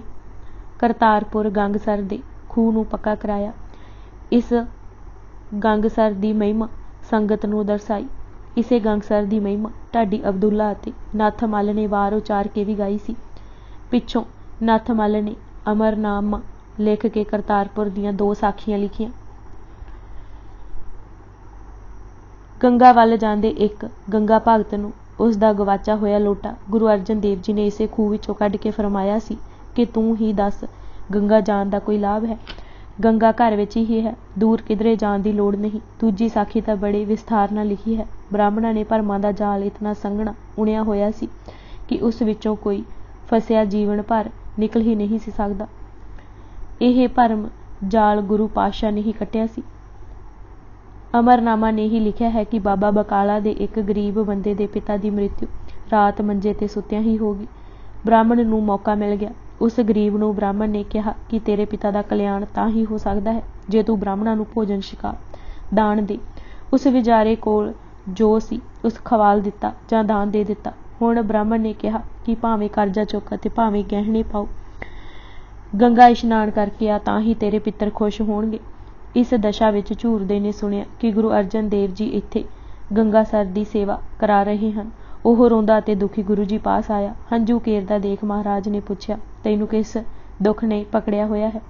ਉਸ ਦੱਸਿਆ ਕਿ ਬ੍ਰਾਹਮਣ ਦਾ ਮਾਰਿਆ ਹਾਂ। ਜੋ ਕੁਝ ਉਸ ਪਾਸ ਸੀ ਬ੍ਰਾਹਮਣ ਨੇ ਹੂੰਜਾ ਫੇਰ ਦਿੱਤਾ ਹੈ। ਲਿਖਿਆ ਹੈ ਕਿ ਸ਼ਾਂਤ ਚਿੱਤ ਗੁਰੂ ਅਰਜਨ ਜੀ, ਜੋ ਕੋੜਾ ਬੋਲ ਜਾਣਦੇ ਵੀ ਨਹੀਂ ਸਨ, ਉਸ ਦਿਨ ਜਰਾ ਉੱਚਾ ਬੋਲ ਕੇ ਕਹਿਣ ਲੱਗੇ ਕਿ ਇਹਨਾਂ ਬ੍ਰਾਹਮਣਾਂ ਨੇ ਕਿਤਨੀ ਅੱਤ ਚੁੱਕੀ ਹੋਈ ਹੈ, ਇਹਨਾਂ ਨੂੰ ਕੁਝ ਨਹੀਂ ਦੇਣਾ। ਬੰਦੀ ਛੋੜ ਸਤਿਗੁਰ ਹੈ, ਸਿੱਖਾਂ ਤੇ ਉਸ ਦੀ ਕਿਰਪਾ ਹੈ। ਫਿਰ ਉਸ ਬੰਦੇ ਦਾ ਹੱਥ ਪਕੜ ਕੇ ਕਿਰਪਾਲੂ ਗੁਰੂ ਅਰਜਨ ਨੇ ਕਿਹਾ, ਆਪਣੇ ਪਿਤਾ ਨੂੰ ਸੁਰਗਾਂ ਵਿੱਚ ਦੇਖ ਲੈ। ਬਸ ਇਹ ਯਾਦ ਰੱਖੂਗੀ, ਪਰਮੇਸ਼ਰ ਤੋਂ ਭੁੱਲਿਆਂ ਹੀ ਰੋਗ ਆਉਂਦੇ ਹਨ। ਭਾਈ ਭਗਤੂ ਜੀ ਦਾ ਸਰੀਰ ਢਿੱਲਾ ਰਹਿਣ ਲੱਗ ਪਿਆ ਸੀ। ਉਸਨੇ ਵਡੇਰੀ ਉਮਰ ਵਿੱਚ ਵਿਆਹ ਵੀ ਕੀਤਾ। ਇੱਥੇ ਕੀਰਤਪੁਰ ਹੀ ਭਾਈ ਜੀ ਅਕਾਲ ਚਲਾਣਾ ਕਰ ਗਏ। ਗੁਰੂ ਹਰ ਰਾਏ ਜੀ ਨੇ ਹੱਥੀਂ ਸੰਸਕਾਰ ਕੀਤਾ ਅਤੇ ਭਗਤੂ ਜੀ ਦੀ ਕੀਤੀ ਸੇਵਾ ਦੀ ਸਰਾਹਨਾ ਕੀਤੀ। ਨੂਰ ਮਹਿਲ ਕਰਤਾਰਪੁਰ ਤੋਂ ਕਪੂਰਥਲਾ ਗੁਰੂ ਧਾਮਾਂ ਦੇ ਦਰਸ਼ਨ ਕਰਨ ਲਈ ਕੁਝ ਦਿਨ ਰੁਕੇ। ਉੱਥੋਂ ਡੱਲਾ ਨਕੋਦਰ ਹੁੰਦੇ ਹੋਏ ਨੂਰ ਮਹਿਲ ਆਏ। ਬਾਹਰ ਬਾਗ ਡੇਰਾ ਕੀਤਾ। ਆਪ ਜੀ ਭਾਈ ਸੁਖੀਆ ਕੇ ਪ੍ਰੇਮ ਕਰ ਨੂਰ ਮਹਿਲ ਆਏ ਸਨ, ਪਰ ਇਹ ਜਾਣ ਕਿ ਬਾਗ ਦੀਵਾਨ ਭਵਾਂ ਗਿਰਦਾ ਹੈ, ਉਸ ਦੇ ਘਰ ਸੁਨੇਹਾ ਘੱਲਿਆ। ਉਹ ਗਿਰ ਗਿਆ ਕਿ ਮਤਾ ਬਾਗ ਵਿੱਚ ਗੁਰੂ ਜੀ ਪਾਸ ਗਿਆ, ਸ਼ਾਹੀ ਅਤਾਬ ਹੀ ਨਾ ਗਿਰੇ। ਉਸ ਕਹਿਲਾ ਭੇਜਿਆ ਕਿ ਦੀਵਾਨ ਸੁੱਤਾ ਪਿਆ ਹੈ। ਮਹਾਰਾਜ ਜੀ ਉਸ ਦੀ ਕਮਜ਼ੋਰੀ ਨੂੰ ਭਾਂਪ ਗਏ ਅਤੇ ਸੁਭਾਵਿਕ ਉਚਾਰਿਆ ਕਿ ਅੱਛਾ ਸੁੱਤਾ ਹੈ ਤਾਂ ਸੁੱਤਾ ਰਹੇ। ਦੀਵਾਨ ਫਿਰ ਨਾ ਉੱਠਿਆ। ਗੁਰੂ ਦੀ ਨਿਰਾਦਰੀ ਦਾ ਫਲ ਪਾਇਆ। ਦੂਜੇ ਚੌਧਰੀ ਸੂਦ ਨੇ ਜਦ ਸੁਣਿਆ ਕਿ ਗੁਰੂ ਜੀ ਨੇ ਨਗਰੀ ਚਰਨੀ ਪਾਏ ਹਨ ਤਾਂ ਉਹ ਸੇਵਕਾਂ ਅਤੇ ਸੰਗਤਾਂ ਸਮੇਤ ਚਰਨੀ ਢੱਠਾ। ਸਭ ਨੇ ਨਿਮਰਤਾ ਧਾਰ ਸੇਵਾ ਕੀਤੀ। ਚੌਧਰੀ ਨੇ ਘਰ ਸੰਤਾਨ ਦੀ ਜਾਚਨਾ ਕੀਤੀ। ਮਹਾਰਾਜ ਨੇ ਕਿਹਾ, ਦੇਣ ਅਤੇ ਖੋਣ ਵਾਲਾ ਦਾਤਾ ਪ੍ਰਭੂ ਹੈ। ਆਏ ਗਏ ਦੀ ਰੱਬ ਦਾ ਰੂਪ ਜਾਣ ਸੇਵਾ ਕਰੋ, ਬਰਕਤਾਂ ਘਰ ਵਾਸਾ ਕਰਨਗੀਆਂ। ਘਾਟਾਂ ਨੂੰ ਪੂਰਾ ਕਰਨ ਵਾਲਾ ਉਹ ਆਪ ਮਾਲਕ ਹੈ। ਸੂਹੀ ਦੀ ਵਾਰ ਮਹਿਲਾ ਤੀਜਾ ਦੀ ਇੱਕ ਪੌੜੀ ਦੀਆਂ ਤੁਕਾਂ ਪੜ੍ਹ ਕੇ ਸੁਣਾਈਆਂ। ਪ੍ਰਭੂ ਮੇਰਾ ਬੇਅੰਤ ਹੈ, ਅੰਤ ਕਿਨੇ ਨ ਲਖਣੀ। ਸਤਿਗੁਰ ਚਰਨੀ ਲੱਗਿਆ ਹਰ ਨਾਮ ਨਿਤ ਜਪਣੀ। ਜੋ ਇੱਛੇ ਸੋ ਫਲ ਪਾਈ ਸੀ, ਸਭ ਘਰੇ ਵਿੱਚ ਜਚਨੀ। ਇੱਥੇ ਹੀ ਭਾਈ ਫਤਿਹ ਸ਼ਾਹ ਸੁਥਰਾ ਜੀ ਦੀ ਬਖਸ਼ਿਸ਼ ਵਿੱਚੋਂ ਇਲਾਕੇ ਵਿੱਚ ਪ੍ਰਚਾਰ ਕਰ ਰਹੇ ਸਨ। ਆ ਕੇ ਮਿਲੇ। ਆਪ ਜੀ ਨੇ ਭਾਈ ਫਤਿਹ ਸ਼ਾਹ ਨੂੰ ਉਸੇ ਬਾਗ ਵਿੱਚ ਧਰਮਸ਼ਾਲ ਬਣਾ ਪ੍ਰਚਾਰ ਕਰਨ ਦਾ ਆਦੇਸ਼ ਦਿੱਤਾ। ਪੁਆਂਦੜਾ ਸਾਹਿਬ ਨੂਰ ਮਹਿਲ ਤੋਂ ਹੀ ਪੁਆਂਦੜਾ ਸਾਹਿਬ ਦੀ ਸੰਗਤ ਬੇਨਤੀ ਕਰਕੇ ਪਿੰਡ ਲੈ ਗਈ। ਇਹ ਪਿੰਡ ਬਿਗਲਾ ਸਟੇਸ਼ਨ ਤੋਂ 2 ਕੁ ਮੀਲ ਦੀ ਵਾਟ ਤੇ ਹੈ। ਪਿੰਡ ਵਾਸੀਆਂ ਦੀ ਸੇਵਾ ਦੇਖ ਮਹਾਰਾਜ ਆਨੰਦ ਰਹੋ, ਘਣੇ ਵਸੋ ਅਤੇ ਰਸੋ ਦਾ ਵਰ ਦੇ ਕੇ ਮਾਲਵੇ ਵੱਲ ਚਲੇ ਗਏ। ਡਰੋਲੀ ਪੈਂਡਾ ਕਰਦੇ ਅਤੇ ਸੰਗਤਾਂ ਨੂੰ ਤਾਰਦੇ ਆਪ ਜੀ ਡਰੋਲੀ ਪੁੱਜੇ। ਉੱਥੇ ਮਾਤਾ ਦਮੋਦਰੀ ਦੀ ਸਮਾਧ ਲਾਗੇ ਖੂਹ ਨੂੰ ਮੁਕੰਮਲ ਕੀਤਾ। ਇਸ ਖੂਹ ਦੀ ਉਸਾਰੀ ਗੁਰੂ ਹਰਗੋਬਿੰਦ ਜੀ ਆਰੰਭ ਕਰ ਗਏ ਸਨ। ਲੰਗਰ ਚਲਾਉਣ ਦੇ ਹੁਕਮ ਕੀਤੇ। ਭਾਈ ਸਾਧੂ ਜੀ ਅਤੇ ਭਾਈ ਰੂਪਾ ਜੀ ਮਾਲਵੇ ਦੇ ਦੌਰੇ ਦਾ ਸਾਰਾ ਵੇਰਵਾ ਬਣਾ ਕੇ ਲਿਆਏ। ਬਹਿਲੋ ਜੀ ਦੇ ਪੋਤਰਿਆਂ ਭਾਈ ਗੁਰਦਾਸ ਜੀ, ਭਾਈ ਤਾਰਾ ਜੀ ਅਤੇ ਭਾਈ ਭੁੰਦੜ ਜੀ ਦੇ ਪੁੱਤਰ ਭਾਈ ਬਿਹਾਰੀ ਜੀ ਦੇ ਪਿਆਰ ਨੂੰ ਦੇਖ ਮਹਾਰਾਜ ਨੇ ਸੁਭਾਗਾ ਮਾਲਵਾ ਦਾ ਬਚਨ ਕੀਤਾ। ਜਿੱਥੇ ਇਤਨੇ ਪ੍ਰੇਮੀ ਘਾਲ ਸਿੱਖੀ ਨੂੰ ਘਰ ਘਰ ਪਹੁੰਚਾਉਣ ਦੇ ਯਤਨਾਂ ਵਿੱਚ ਲੱਗੇ ਹੋਏ ਸਨ, ਉਹ ਸੁਭਾਗਾ ਹੀ ਸੀ। ਚੇਤ ਚੜ੍ਹ ਪਿਆ ਸੀ। ਮੌਸਮ ਸੋਹਣਾ ਸੀ। ਸਾਰੇ ਪਾਸੇ ਹਰਿਆਵਲ ਹੋ ਗਈ ਸੀ। ਜੀਰਾ ਡਰੋਲੀ ਤੋਂ ਆਪ ਜੀ ਜੀਰਾ ਗਏ। ਇਹ ਇਲਾਕਾ ਮਨਮਤੀਆਂ ਅਤੇ ਅਣਮਤੀਆਂ ਦਾ ਕਰਕੇ ਜਾਣਿਆ ਜਾਂਦਾ ਸੀ, ਪਰ ਗੁਰੂ ਜੀ ਦੇ ਪਰਉਪਕਾਰੀ ਸੁਭਾਅ, ਗਰੀਬਾਂ ਲਈ ਦਰਦ ਅਤੇ ਲੋੜਵੰਦਾਂ ਦੀਆਂ ਲੋੜਾਂ ਪੂਰੀਆਂ ਕਰਦੇ ਦੇਖ ਅਤੇ ਚਾਰੇ ਪਾਸੇ ਸੰਤੋਖੀ ਵਾਤਾਵਰਨ ਦੇਖ ਲੋਕੀ ਚਰਨੀ ਢੱਠੇ। ਗੁਰੂ ਜੀ ਜਦ ਆਪੂ ਕਥਾ ਕਰਦੇ ਸਨ ਤਾਂ ਹਰ ਬਚਨ ਨਾਲ ਹਿਰਦੇ ਦੇ ਛਾਏ ਹਨੇਰੇ ਨੂੰ ਦੂਰ ਕਰ ਦਿੰਦੇ ਸਨ। ਮਨਮਤੀਆਂ ਨੇ ਆਪਣੀਆਂ ਭੁੱਲਾਂ ਬਖਸ਼ਾਈਆਂ ਅਤੇ ਗੁਰਮਤਿ ਦੇ ਰਾਹ ਚੱਲਣ ਦਾ ਪ੍ਰਣ ਕੀਤਾ। ਕਾਂਗੜ ਲੱਖੀ ਜੰਗਲ ਬਹਿਬਲ ਤੋਂ ਮਹਾਰਾਜ ਜੀਰਾ ਤੋਂ ਹੀ ਭਾਈ ਭਗਤੂ ਦੇ ਸਪੁੱਤਰ ਜੀਵਨ ਜੀ ਅਤੇ ਭਾਈ ਗੋਰਾ ਅਤੇ ਭਾਈ ਫੇਰੂ ਮੱਲ ਲੱਖੀ ਜੰਗਲ ਲੈ ਗਏ। ਭਾਈ ਫੇਰੂ ਜੀ ਨੇ ਲੱਖੀ ਜੰਗਲ ਵਿਖੇ ਗੁਰੂ ਸ਼ਰਧਾ ਇਤਨੀ ਉਜਾਗਰ ਕਰ ਦਿੱਤੀ ਸੀ ਕਿ ਹਰ ਪ੍ਰਾਣੀ ਗੁਰੂ ਚਰਨਾਂ ਨੂੰ ਪਰਸਣ ਲਈ ਤਰਸਦਾ ਪਿਆ ਸੀ। ਪਿੰਡ ਪਿੰਡ ਲੰਗਰ ਅਤੇ ਸੇਵਾ ਦੇ ਯੱਗ ਲੱਗੇ ਹੋਏ ਸਨ। ਹਰ ਕੋਈ ਆਪਣੀ ਜਿੰਦ ਤੱਕ ਗੁਰੂ ਹੁਕਮਾਂ ਤੇ ਨਿਸ਼ਾਵਰ ਕਰਨ ਲਈ ਤਿਆਰ ਸੀ। ਕਿਤਨਾ ਕੁ ਪਿਆਰ ਪੈਦਾ ਹੋ ਗਿਆ ਸੀ, ਉਸ ਦੀ ਉਦਾਹਰਣ ਗੁਰੂ ਹਰਗੋਬਿੰਦ ਜੀ ਦਾ ਉਚਾਰਿਆ ਉਹ ਖਿਆਲ ਲੱਖੀ ਜੰਗਲ ਖਾਲਸਾ ਆਓ ਦੀਦਾਰ ਕੀਤੋ ਨੇ ਇਸ ਦੀ ਪ੍ਰਤੱਖ ਉਦਾਹਰਣ ਹੈ। ਫਿਰ ਗੁਰੂ ਤੇਗ ਬਹਾਦਰ ਜੀ ਵੀ ਬਾਬਾ ਬਕਾਲਾ ਤੋਂ ਸਿੱਧੇ ਲੱਖੀ ਜੰਗਲ ਹੀ ਗਏ ਸਨ। ਭਾਈ ਮਲਿਆਂਗਰ ਸਿੰਘ ਦੀ ਸਾਖੀ ਵੀ ਲੱਖੀ ਜੰਗਲ ਦੇ ਪਿੰਡ ਬਹਿਬਲ ਹੀ ਹੋਈ ਸੀ। ਜਦ ਲੱਖਾਂ ਦੀ ਸੰਗਤ ਇਕੱਠੀ ਹੋ ਗਈ ਸੀ ਅਤੇ ਘਰ ਘਰ ਚੱਲਦੇ ਲੰਗਰਾਂ ਕਾਰਨ ਹੀ ਸਮਾਈ ਹੋ ਸਕੀ। ਭਾਈ ਮਲਿਆਂਗਰ ਸਿੰਘ ਜੀ ਇੱਕ ਗਰੀਬ ਸਿੱਖ ਘਰੋਂ ਪੀਲੂ ਉਬਾਲੇ ਖਾ ਕੇ ਸ਼ੁਕਰ ਕਰਦੇ ਰਹੇ। ਗੁਰੂ ਜੀ ਪਾਸ ਸਿੱਖ ਦੀ ਕੀਤੀ ਸੇਵਾ ਦੀ ਭਰਵੀਂ ਸਿਫਤ ਕੀਤੀ। ਜਦ ਪਿੱਛੋਂ ਕਿਸੇ ਗੁਰੂ ਗੋਬਿੰਦ ਸਿੰਘ ਜੀ ਨੂੰ ਦੱਸਿਆ ਕਿ ਸਿੱਖ ਤਾਂ ਮਲਿਆਂਗਰ ਸਿੱਖ ਨੂੰ ਕੇਵਲ ਉਬਲੇ ਹੋਏ ਪੀਲੂ ਹੀ ਖਵਾ ਸਕਿਆ ਹੈ, ਤਾਂ ਮਹਾਰਾਜ ਨੇ ਭਰੇ ਦੀਵਾਨ ਸ਼ਲਾਘਾ ਕਰਦੇ ਹੋਏ ਕਿਹਾ ਸੀ ਕਿ ਸਿੱਖ ਪਾਸ ਹੋਏ ਅਤੇ ਘਰ ਆਏ ਨੂੰ ਰੁੱਚ ਕਰਕੇ ਖਵਾਏ ਨਾ, ਉਸ ਨੂੰ ਬੜਾ ਦੋਸ਼ ਲੱਗਦਾ ਹੈ। ਅਤੇ ਦੂਜੇ ਕਿਸੇ ਕੋਈ ਗਰੀਬ ਸਿੱਖ ਘਰ ਜਾ ਕੇ ਸਲੂਣਿਆਂ ਦੀ ਆਸ ਕਰੇ, ਇਸ ਤੋਂ ਵੱਡਾ ਅਪਰਾਧ ਕੋਈ ਨਹੀਂ। ਮੱਤੇ ਦੀ ਸਰਾਂ ਗੁਰੂ ਅੰਗਦ ਦੇਵ ਜੀ ਦੇ ਪ੍ਰਕਾਸ਼ ਸਥਾਨ ਦੀ ਯਾਤਰਾ ਕਰਕੇ ਗੁਰੂ ਹਰਿਰਾਏ ਜੀ ਮਹਾਰਾਜ ਪਧਾਰੇ। ਮਹਾਰਾਜੀਆਂ ਨੂੰ ਪਾਤਸ਼ਾਹੀਆਂ ਗੁਰੂ ਹਰਗੋਬਿੰਦ ਜੀ ਭਾਈ ਮੋਹਨ ਦੀ ਪ੍ਰੀਤੀ ਤੇ ਰਿੱਝੇ ਸਨ ਅਤੇ ਹੁਕਮ ਕੀਤਾ ਸੀ ਕਿ ਆਪਣੇ ਵਡੇਰੇ ਮਹਾਰਾਜ ਦੇ ਨਾਂ ਉੱਤੇ ਪਿੰਡ ਵਸਾਓ, ਪਰ ਜਿੱਥੇ ਵੀ ਉਹ ਮੋਹੜੀ ਗੱਢਣ, ਜੈਦ ਪੁਰਾਣਾ ਅਤੇ ਭੁੱਲਰ ਟਿਕਣ ਨਾ ਦੇਣ। ਗੁਰੂ ਹਰਗੋਬਿੰਦ ਜੀ ਦੀ ਮਿਹਰ ਸਦਕਾ ਮਹਾਰਾਜ ਵਸਿਆ, ਪਰ ਪਾਣੀ ਦੀ ਤਕਲੀਫ ਬਣੀ ਰਹੀ, ਕਿਉਂਕਿ ਪਾਣੀ ਜੈਦ ਪੁਰਾਣੇ ਦੀ ਕੁਲ ਪਾਸ ਸੀ। ਜੈਦ ਪੁਰਾਣੇ ਨੂੰ ਆਪਣੇ ਬਾਹੂਬਲ ਦਾ ਬਹੁਤ ਮਾਣ ਸੀ। 1.25 ਮਣ ਦੀ ਬਰਸ਼ੀ ਦਾ ਵਾਰ ਸਹਿਜੇ ਕਰ ਸਕਦਾ ਸੀ। ਉਂਝ ਜੈਦ ਪੁਰਾਣੀਏ ਵੀ ਗੁਰੂ ਘਰ ਨੂੰ ਮੰਨਦੇ ਸਨ। ਜਦ ਗੁਰੂ ਹਰਿਰਾਏ ਦਾ ਆਉਣਾ ਸੁਣਿਆ ਤਾਂ ਸੇਵਾ ਕੀਤੀ, ਪਰ ਬੋਲ ਹੰਕਾਰ ਦੇ ਹੀ ਬੋਲੀ ਜਾਣ। ਜਦ ਦਰਬਾਰ ਹਾਜ਼ਰ ਹੋ ਜੈਦ ਨੇ ਸਿਰ ਨਵਾਇਆ ਤਾਂ ਮਹਾਰਾਜ ਨੇ ਆਪਣੀ ਛੜੀ ਸਿਰ ਤੇ ਰੱਖੀ ਅਤੇ ਮਹਿਸੂਸ ਕੀਤਾ ਕਿ ਉਸ ਦੀ ਕਾਇਆ ਤਾਂ ਪਹਾੜੀ ਕਾਂ ਜਿਤਨੀ ਵੀ ਨਹੀਂ।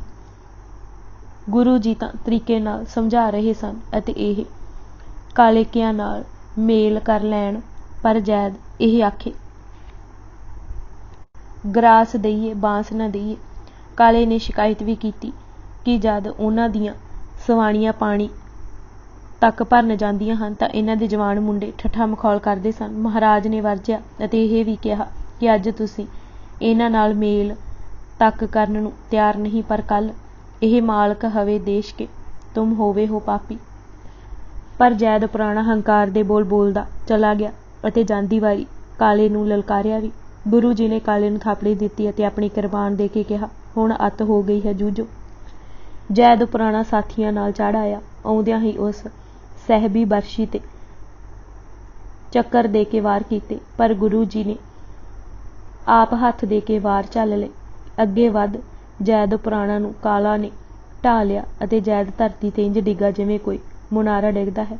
ਕਾਲਾ ਆਪਣੀ ਕਾਮਯਾਬੀ ਤੇ ਰਤਾ ਖੂ ਹੰਕਾਰ ਵਿੱਚ ਆਇਆ ਤੇ ਕਹਿਣ ਲੱਗਾ ਕਿ ਦੇਖੋ, ਉਸ ਜੈਦ ਦੇ 3 ਵਾਰ ਝੱਲ ਲਏ।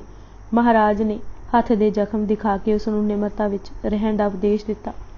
ਭਰੇ ਹੋਏ ਦਰਬਾਰ ਵਿੱਚ ਅਗਲੇ ਦਿਨ ਕਾਲਾ ਆਪਣੇ ਭਾਈ ਕਰਮ ਚੰਦ ਦੇ ਪੁੱਤਰਾਂ ਫੂਲ ਅਤੇ ਸੰਦਲੀ ਨਾਲ ਹਾਜ਼ਰੀ ਭਰਨ ਆਇਆ ਤਾਂ ਸਿੱਖੇ ਸਿਖਾਏ ਫੂਲ ਅਤੇ ਸੰਦਲੀ ਨੇ ਪੇਟ ਵਜਾਉਣੇ ਆਰੰਭ ਕਰ ਦਿੱਤੇ। ਮਹਾਰਾਜ ਨੇ ਕਾਰਨ ਪੁੱਛਿਆ ਤਾਂ ਕਾਲੇ ਨੇ ਕਿਹਾ ਕਿ ਭਰਾ ਦੇ ਗੁਜ਼ਰ ਜਾਣ ਬਾਅਦ ਇਹਨਾਂ ਦੇ ਘਰ ਰਜਵੀਂ ਰੋਟੀ ਵੀ ਨਹੀਂ ਰਹੀ। ਬਖਸ਼ਿਸ਼ਾਂ ਦੇ ਦਾਤੇ ਨੇ ਕਿਹਾ, ਇਹ ਭੁੱਖੇ ਨਹੀਂ ਹਨ, ਇਹਨਾਂ ਪਿੱਛੇ ਹੋਰ ਘਨੇਰੀ ਖਾਏਗੀ। ਜਮਨਾ ਤੱਕ ਘੋੜੇ ਫਿਰਨਗੇ। ਜਮਨਾ ਲੋ ਨਿਜ ਅਸਵ ਫਿਰੇ ਹੈ। ਇਹਨਾਂ ਦੀ ਹੀ ਸੰਤਾਨ ਫੂਲਕਿਆਂ ਕਹਿਲਾਈ, ਜਿਨ੍ਹਾਂ ਦਾ ਰਾਜ ਪਟਿਆਲੇ ਨਾਭਾ ਬਣਿਆ। ਜਦ ਕਾਲੇ ਦੀ ਵਹੁਟੀ ਨੇ ਪਾਤਸ਼ਾਹੀ ਦੀਆਂ ਰਹਿਮਤਾਂ ਭਤੀਜਿਆਂ ਤੇ ਹੁੰਦੀਆਂ ਸੁਣੀਆਂ ਤਾਂ ਅਗਲੇ ਦਿਨ ਉਸ ਨੇ ਆਪਣੇ ਬੇਟੇ ਵੀ ਉਸੇ ਤਰ੍ਹਾਂ ਅਧੀਰ ਸ਼ਕਲ ਵਿੱਚ ਭੇਜੇ। ਦਰਦੀ ਦਾਤੇ ਨੇ ਕਿਹਾ, ਰਾਜ ਪਾਤਸ਼ਾਹੀ ਤਾਂ ਉਹਨਾਂ ਦੀ ਹੋਵੇਗੀ, ਪਰ ਨਿਜ ਬਾਹੀ ਇਹ ਭੀ ਖੁਦ ਖੈ ਹੈ। ਹਾਲਾਂ ਇਹ ਵੀ ਕਿਸੇ ਦਾ ਨਹੀਂ ਭਰਨਗੇ। ਤਖਤੂਪੁਰਾ, ਗਹਿਲ ਤੇ ਭਦੌੜ ਗਿਆਨੀ ਠਾਕਰ ਸਿੰਘ ਜੀ ਨੇ ਗੁਰਦੁਆਰਾ ਦਰਸ਼ਨ ਵਿੱਚ ਇਹ ਹੀ ਲਿਖਿਆ ਹੈ ਕਿ ਜੈਦ ਪੁਰਾਣਾ ਤੋਂ ਫੂਲ ਬੰਸ ਦੇ ਕਾਲੇ ਹੱਥੋਂ ਫਤਿਹ ਕਰਾਏ ਅਤੇ ਰਾਜ ਦਾ ਵਰ ਦੇ ਕੇ ਗੁਰੂਸਰ ਦੇ ਲਾਗੇ ਲਹਿਰਾ ਅਤੇ ਮਹਾਰਾਜ ਦੇ ਪਿੰਡ ਆਬਾਦ ਕਰਾਏ। 3 ਮਹੀਨੇ 21 ਦਿਨ ਆਪ ਉੱਥੇ ਰਹੇ। ਉੱਥੇ ਹੀ ਗਹਿਲ ਤੇ ਭਦੌੜ ਚਰਨ ਪਾਏ ਅਤੇ ਸਭ ਨੂੰ ਵਸੋ ਰਸੋ ਕਰਤਾਰ ਰਾਖਾ ਦੀਆਂ ਸੀਸਾਂ ਦਿੰਦੇ ਸੰਗਰੂਰ, ਸੁਨਾਮ, ਸਮਾਣਾ ਅਤੇ ਗੂਹਲਾ ਚੀਕਾਂ ਹੁੰਦੇ ਪਹੋਆ ਸਾਹਿਬ ਪੁੱਜੇ। ਪਹੋਆ ਸਾਹਿਬ ਗੁਰੂ ਹਰਿਰਾਏ ਸਾਹਿਬ ਜਿੱਥੇ ਭਰਮ ਜਾਲ ਨੂੰ ਤੋੜ ਰਹੇ ਸਨ, ਉੱਥੇ ਪਖੰਡ ਜਾਲ ਅਤੇ ਕਰਮ ਕਾਂਡ ਦੇ ਬਖੀਏ ਵੀ ਉਧੇੜ ਰਹੇ ਸਨ। ਪੋਹਾ ਵਿੱਚ ਇੱਕ ਗੱਲ ਬ੍ਰਾਹਮਣਾ ਪ੍ਰਚਲਿਤ ਕੀਤੀ ਹੋਈ ਸੀ ਕਿ ਤਾਲ ਵਿੱਚ ਸੋਨਾ ਦਾਨ ਕੀਤਿਆਂ ਅੱਗੇ ਸੋਨੇ ਦਾ ਰੱਥ ਮਿਲਦਾ ਹੈ। ਗੁਰੂ ਨਾਨਕ ਦੇਵ ਜੀ ਨੇ ਸਮਝਾਇਆ ਸੀ, ਅੱਗੇ ਸੋ ਮਿਲੇ ਜੋ ਖਟੇ ਕਾਲੇ ਦੀਏ। ਹੁਣ ਗੁਰੂ ਹਰਿਰਾਏ ਜੀ ਨੇ ਸ਼ਹਿਰ ਤੋਂ ਉੱਤਰ ਪੂਰਬ ਸ਼ਿਵਾਲੇ ਨੇੜੇ ਉੱਚੀ ਥਾਂ ਆ ਡੇਰੇ ਲਗਾਏ। ਪਾਂਡਿਆਂ ਨੂੰ ਨਾਮ ਜਪਣ ਜਪਾਉਣ ਦਾ ਉਪਦੇਸ਼ ਦਿੱਤਾ। 2 ਦਿਨ ਉੱਥੇ ਰਹੇ। ਥਾਣੇਸਰ ਨੀਵਿਆਂ ਨਾਲ ਪਿਆਰ ਕਰਨ ਵਾਲੇ ਅਤੇ ਭੁੱਖਿਆਂ ਨੂੰ ਪਾਤਸ਼ਾਹੀਆਂ ਬਖਸ਼ਣ ਵਾਲੇ 7ਵੇਂ ਪਾਤਸ਼ਾਹ ਥਾਣੇਸਰ ਉਸ ਇਲਾਕੇ ਵਿੱਚ ਆ ਠਹਿਰੇ ਜਿਸ ਨੂੰ ਮਹਿਲਾ ਖਾਂ ਕਰੋਬਾਂ ਭਾਵ ਚੂਹੜਿਆਂ ਕਿਹਾ ਜਾਂਦਾ ਸੀ। ਨਿਥਾਵਿਆਂ ਦੇ ਥਾਣ ਗੁਰੂ ਅਮਰਦਾਸ ਜੀ ਦੀ ਯਾਦ ਵਿੱਚ ਉੱਥੇ ਗੁਰਦੁਆਰਾ ਉਸਾਰਿਆ ਅਤੇ ਸਭ ਨੂੰ ਉਪਦੇਸ਼ ਦਿੱਤਾ कि जन्म करके कोई भी उच्चा नीवा नहीं। गुरु नानक देव जी का भी उपदेश दोहराया कि गुरु का ज्ञान ही सच्चा थान तीर्थ है। गुरु ज्ञान साचा थान तीर्थ। इस ज्ञान की सोझी शब्द राही हुंदी है। यह भी सदा चेते रखण वाली गल है कि थानेसर नूं जरवाने वार-वार लुटदे रहे हन अते बाबा बंदा सिंह जी ने खंभा इत्थे ही गढ़िया सी कि हुण कोई हिंदुस्तान की अणख नूं हथ नहीं पा सकेगा। सन 1763 विच सरदार भंगा सिंह जी का थानेसर नूं अपनी राजधानी बनाउणा भी यह दर्शाउंदा है कि जे गुरु करम धर्म पत दा राखा है तां सिख भी पत दा पहरेदार है। एक गल होर कि यह कुरुक्षेत्र ही एक अजिही नगरी है जिथे 9 गुरु पातशाहियां ने चरण पाए। सिर्फ गुरु अंगद साहिब कुरुक्षेत्र नहीं आए। काकरू का अंब कुरुक्षेत्र विखे सिद्ध बट्टी जिथे गुरु नानक देव ने मास मास कर मूर्ख झगड़े दा शब्द उचार उपदेश दिता सी तो हो के गुरु हरगोबिंद दे पावन चरनां नाल पावन होई थां समेत पधार के पिपली मारकंडा अंबाला तो एक सिख प्रेमी भाई काकरू की इच्छा पुजाउण लई उस दे अंबां दे बाग पुजे। यह स्थान मणी माजरे तो 7 कुछ मील दूर है। भाई काकरू दे अंबां दे बाग टिकाणा करन कारण थां दा नाम काकरू का अंब पै गया। उत्थों पहाड़ी राह तो हुंदे बुंगा साहिब अते किरतपुर राह टिकाणे कीते। इस सफ़र विच तकरीबन 1.25 साल लग गया सी। दिवाली दा मेला गुरु साहिब ने करतारपुर कीता सी अते 4 महीने करतारपुर टिके सन। चेत दे महीने मालवा आ दर्शन दिते सन अते 3 महीने 21 दिन महराज दे 22 पिंडां विच रहे। सो इस सारे सफ़र ते 1.25 साल लगा प्रतीत हुंदा है। भाग 10वां राज बदली दारा दी मदद अते माझे दी फेरी। डोलेवाल अते बुंगा साहिब दिल्ली ते आगरे विखे हो रही हलचल दीआं खबरां गुरु हरराय जी नूं पुज रहीआं सन। आप जी ने किरतपुर लागे माखोवाल दे नेड़े डोलेवाल एक होर किला बनवाया अते 5 कुछ मील दक्षिण वल बुंगा साहिब की उसारी मुकम्मल की। 2200 सवारां दे रहण हित थां ते घोड़ियां दा अस्तबल दाणा फक्का पिआउण लई वड्डा चुबच्चा तलाब अते खूह डोलेवाल ही लगवाए।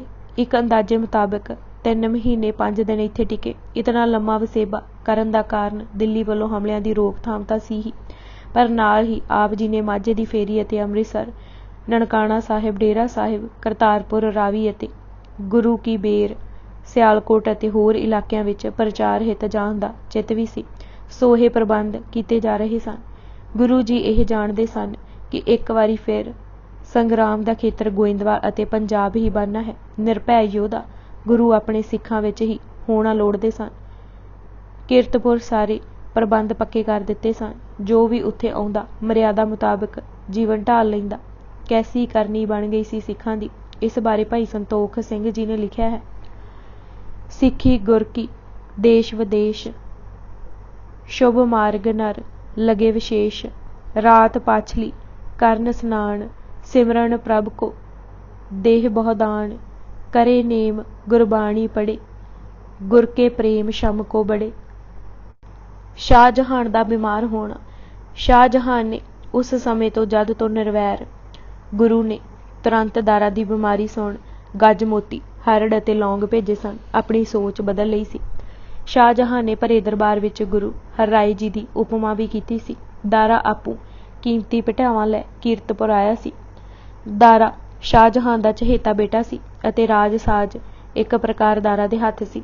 बाकी पुत्रां नूं चुप कराउण लई शाहजहान ने नायब बना दिता सी पर दारा भावें पंजाब काबल कंधार मुल्तान दा नायब सी पर रहिंदा पिता कोल आगरे ही सी। विआउण अनुसार सुजाह नूं बंगाल औरंगजेब नूं दखण अते मुराद नूं गुजरात दे दिता सी।